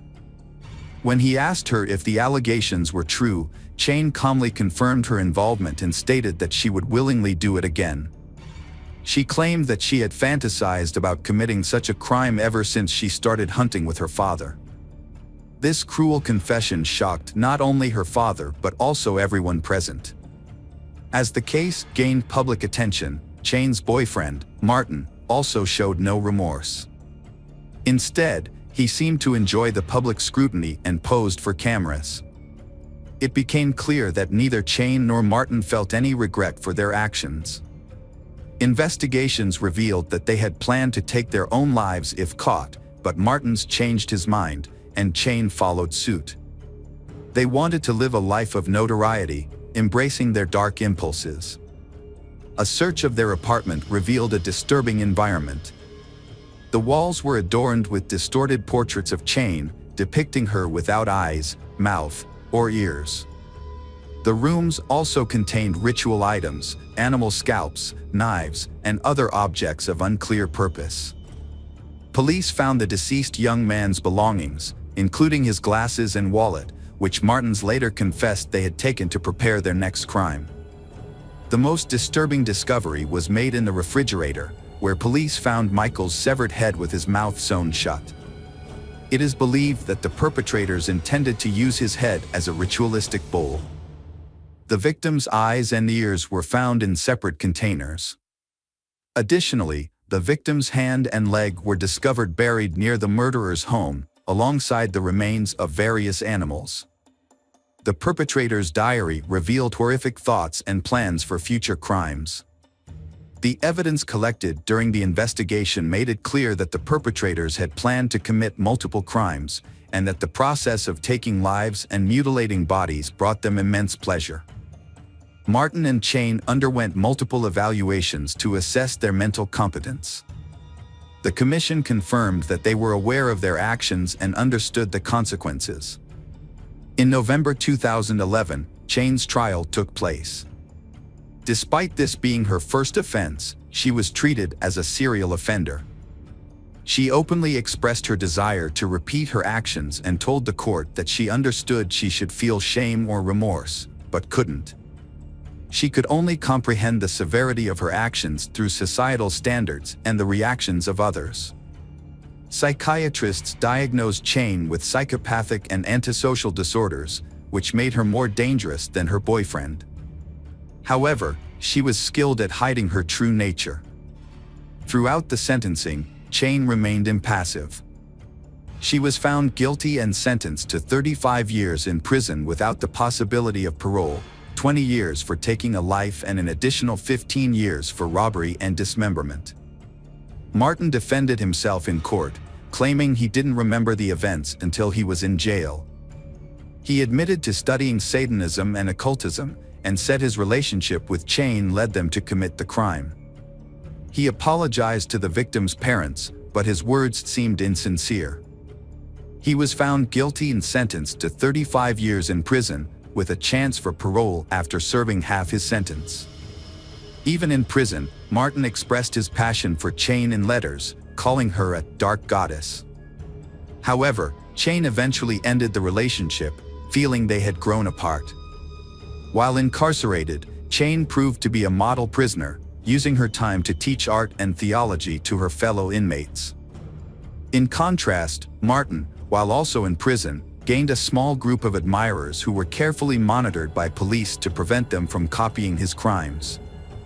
During his imprisonment, Martin's focused on personal growth, completing his education through correspondence courses and undergoing therapy. Their stories serve as a warning that ordinary individuals can hide dark secrets. Michael, a kind and compassionate person, was manipulated by two individuals with twisted motivations. This tragic event emphasizes the importance of being cautious about the people we surround ourselves with, as their influence can have a profound and lasting impact on our lives. Hello friends, welcome to our channel. Today we're going to take a look at another horrible case with you. The case of Marcos Matsunaga. Marcos Matsunaga was a successful Brazilian entrepreneur who inherited a family business that became one of the largest food product companies in the country. The company, Yoki, was founded by his grandfather, Yashizo Cadano, who immigrated to Brazil and started a small flour milling business in the mid-20th century. Over time, the company grew and transformed into a global brand with a wide range of products. Marcos was born into a wealthy family and was accustomed to getting everything he wanted from a young age. Marcos didn't have to start from scratch to build his business, as he inherited the family food company from his grandfather and father. As the CEO, Marcos had the opportunity to become the first billionaire in his family, a goal he pursued for most of his life. However, this ambition was not meant to be fulfilled. Those who knew Marcos personally described him as a skilled and successful businessman who not only preserved but also significantly increased the family's wealth, boosting profits. However, he was also known for being difficult to work with, having a strong personality, and being controlling towards those around him. Marcos was not handsome, he was obese since childhood. He had to wear glasses due to vision problems, short stature, and somewhat clumsy. All of these caused Marcos a lot of problems when communicating with friends, leading to a lack of friends and isolation. Despite his wealth and business success, Marcos found it difficult to establish a meaningful relationship.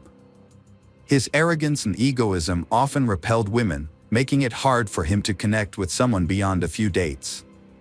Consequently, he frequently relied on the services of escorts, as his wealth and status were not enough to make him a desirable partner. Very little information is publicly available about the entrepreneur's first wife. What is known is that their marriage was not based on romance or passion, but rather necessity and family pressure. The marriage endured for several years, although both spouses soon came to regret their decision to start a family. Initially, the young wife tried to accommodate her husband's complicated personality, hoping they would eventually form a supportive and loving partnership. However, her expectations were unfulfilled, and they gradually grew further apart. The businessmen primarily sought companionship on websites where women offered intimate services in exchange for money. Elise was one of these women, a call girl with profiles on multiple platforms. He came across her profile, a gorgeous blonde with a great figure, and began booking her services regularly, paying her handsomely for their time together. Elise was 6 years younger than him. She grew up in a poor and troubled home in a crime-ridden part of the city. Her family life was unstable, she never knew her father, her mother struggled with addiction, and her mother's partners often had similar issues. As a result, Eliza's childhood was marked by hardship and unhappiness. She was frequently beaten, harassed, and abused by her mother's partners from a young age. As soon as she finished school, Eliza left home and never looked back. She pursued a career in nursing, landing a job at a hospice after completing her training. However, she soon realized that caring for terminally ill patients was not her true calling. Eliza formed strong bonds with her patients. A few years later, Eliza decided to pursue higher education and switch careers. She chose law, which she saw as a promising field that would open doors to new opportunities. After lengthy preparation, she scored well enough on the entrance exams to gain admission. However, she struggled to pay tuition fees with her limited income as a nurse. Since Eliza had no family support, having cut off ties with her relatives after leaving home, she had to fend for herself. To make money, she decided to take advantage of her appearance. She registered on a website that provided intimate services, where she was helped to create an attractive profile. Soon, wealthy customers began to notice Eliza's beauty. Eliza worked as an escort to finance her studies and support herself. Once she completed her education and secured a job in her field, she planned to leave the sex work industry. That's when she met Marcos, a regular client who showered her with gifts and openly met with her. Unbeknownst to Eliza, their relationship would take a dramatic turn. Marcos, a wealthy married man, would eventually leave his wife for Eliza, transforming her rags-to-riches story into a real-life fairy tale.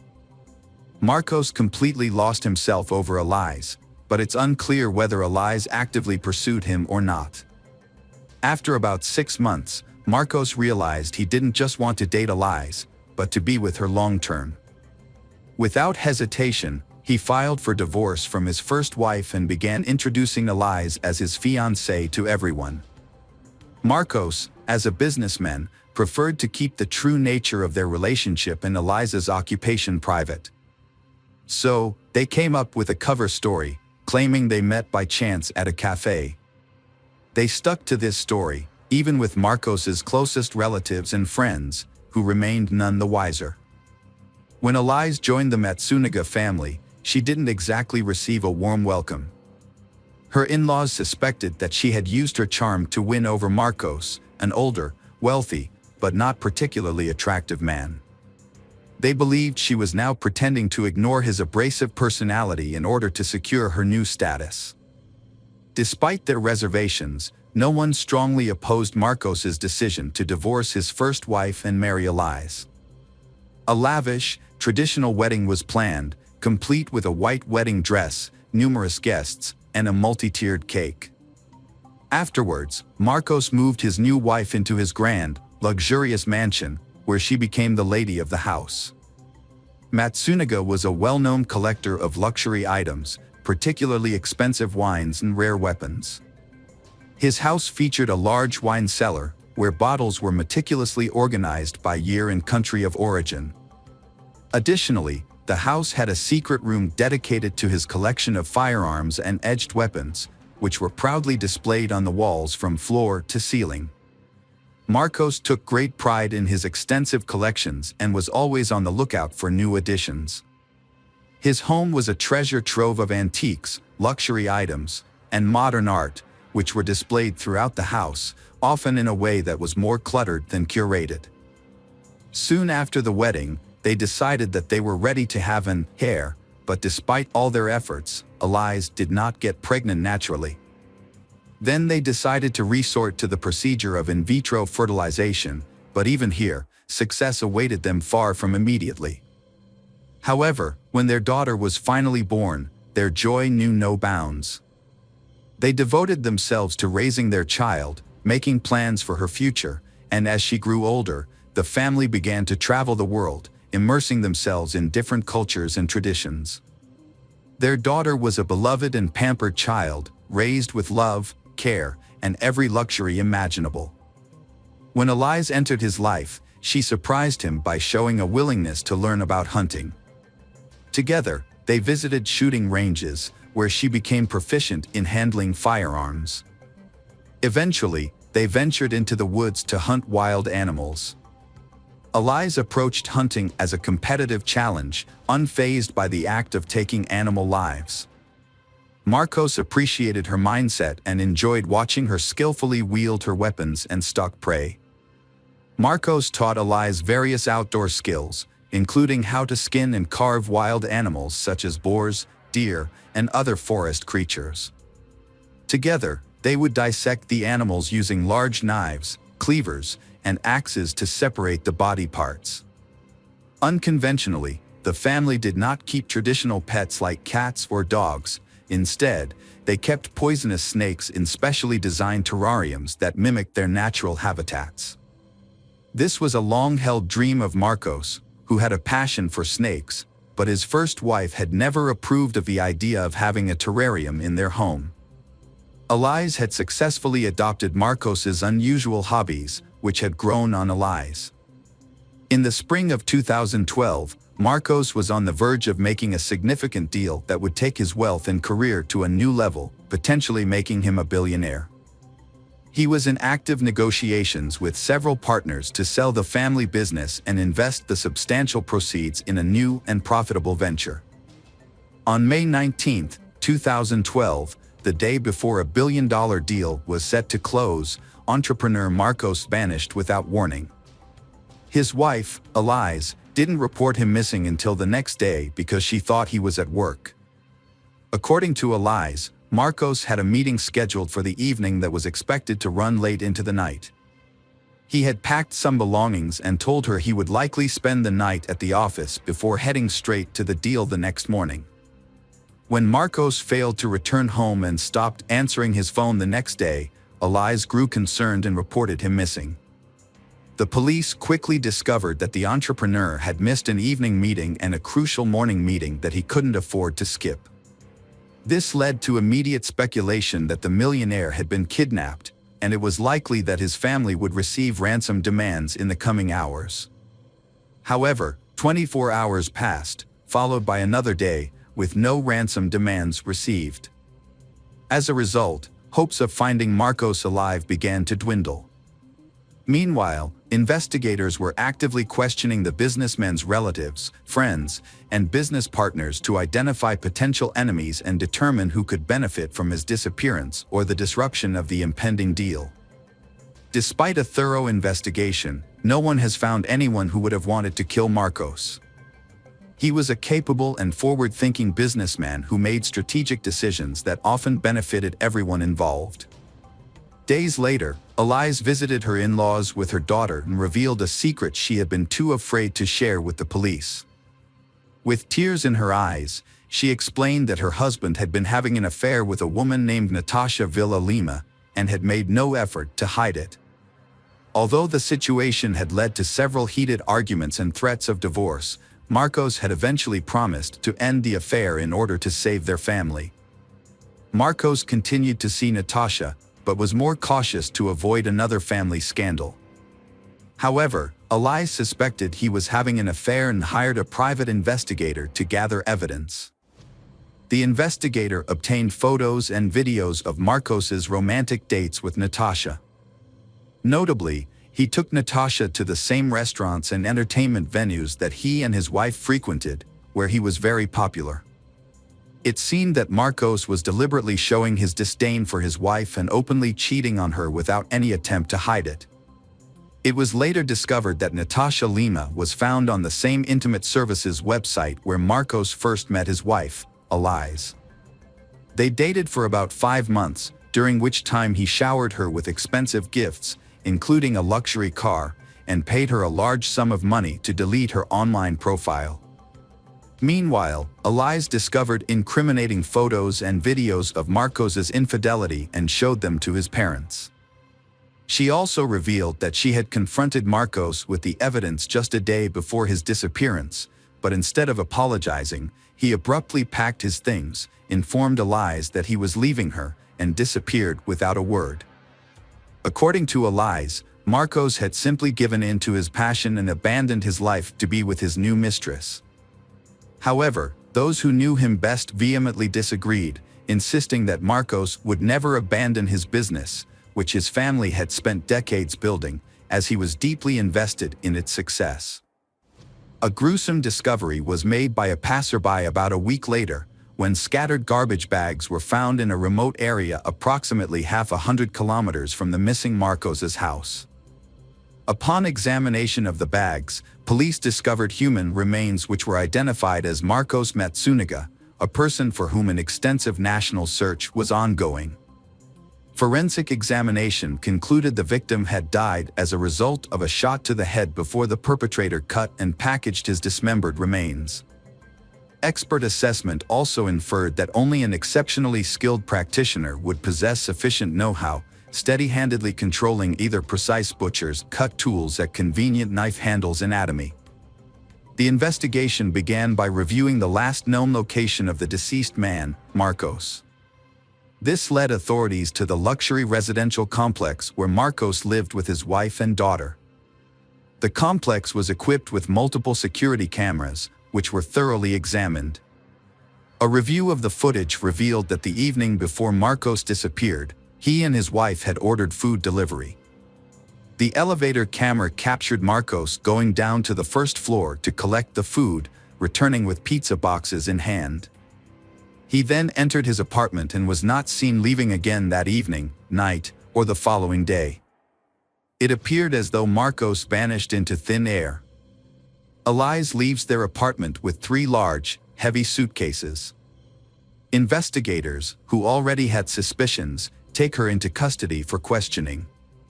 At first, she denies any involvement in her husband's disappearance, sticking to her initial claim that he left her for another woman. However, when shown footage of her moving the suitcases, she breaks down and confesses.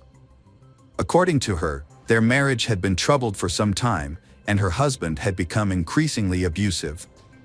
Marcos would constantly humiliate her, criticize her for her past work as an escort, and claimed that she was a bad mother to their daughter. Marcos exerted total control over his wife Elise, not even allowing her to make friends. When she once mentioned divorce, Marcos threatened to leave her with nothing, take their child, and prevent her from seeing him. On the evening of the incident, Elise showed Marcos pictures from a detective, which depicted him with his mistress. Instead of remorse, Marcos became enraged and slapped Elise. She claims that everything after that was a blur. The next thing Elise remembers is holding a gun, which she used to shoot her husband. Upon realizing what had happened, she decided to dispose of the body to make it seem like Marcos had vanished. Elise drew upon her experience as a nurse and knowledge of human anatomy to do so. Additionally, Marcos had previously taught her how to skin and dismember animal carcasses, and they had the necessary tools at home. After Elise killed her husband, she dismembered and bagged his body while their young daughter slept in the next room. It was later discovered that the evidence of her husband's infidelity, which included photos and videos, was only received by Elise on May 20th, after she had already murdered him. This evidence was provided by a private detective. Elise then used this evidence to deceive her husband's parents, telling them that he had abandoned her for his mistress. The investigation also found Natasha Lima, who testified in court that Marcos had wanted a divorce but was afraid of Elise due to her alleged mental instability and capability for violent behavior. Natasha last saw her lover the day before he disappeared. He was unhappy about the constant family scandals and planned to start a new life in Florida after selling the company. However, his wife Elise was not part of these plans. He intended to divorce her and forget her completely. A shocking twist was the discovery of blood in the lungs of the deceased Marcos. This suggested that Marcos was still alive when Elise decapitated him, indicating he had struggled to breathe. This contradicted Elise's claim that he died instantly from a gunshot wound. Further examination by the pathologist revealed that the bullet had entered Marcos's head at an unusual angle. It seemed he was caught off guard, sitting or lying down when shot, and didn't try to defend himself. Elias Matsunaga's claim that her husband attacked her and she defended herself was disputed by multiple witnesses at her trial. They testified that Marcos had a difficult personality and often spoke harshly, but he never physically harmed anyone. As a result, the court believed Elias fabricated the story and found her guilty of premeditated murder with cruelty and attempting to conceal the crime. She received a 20-year prison sentence, which many considered too lenient. Her in-laws now care for their daughter,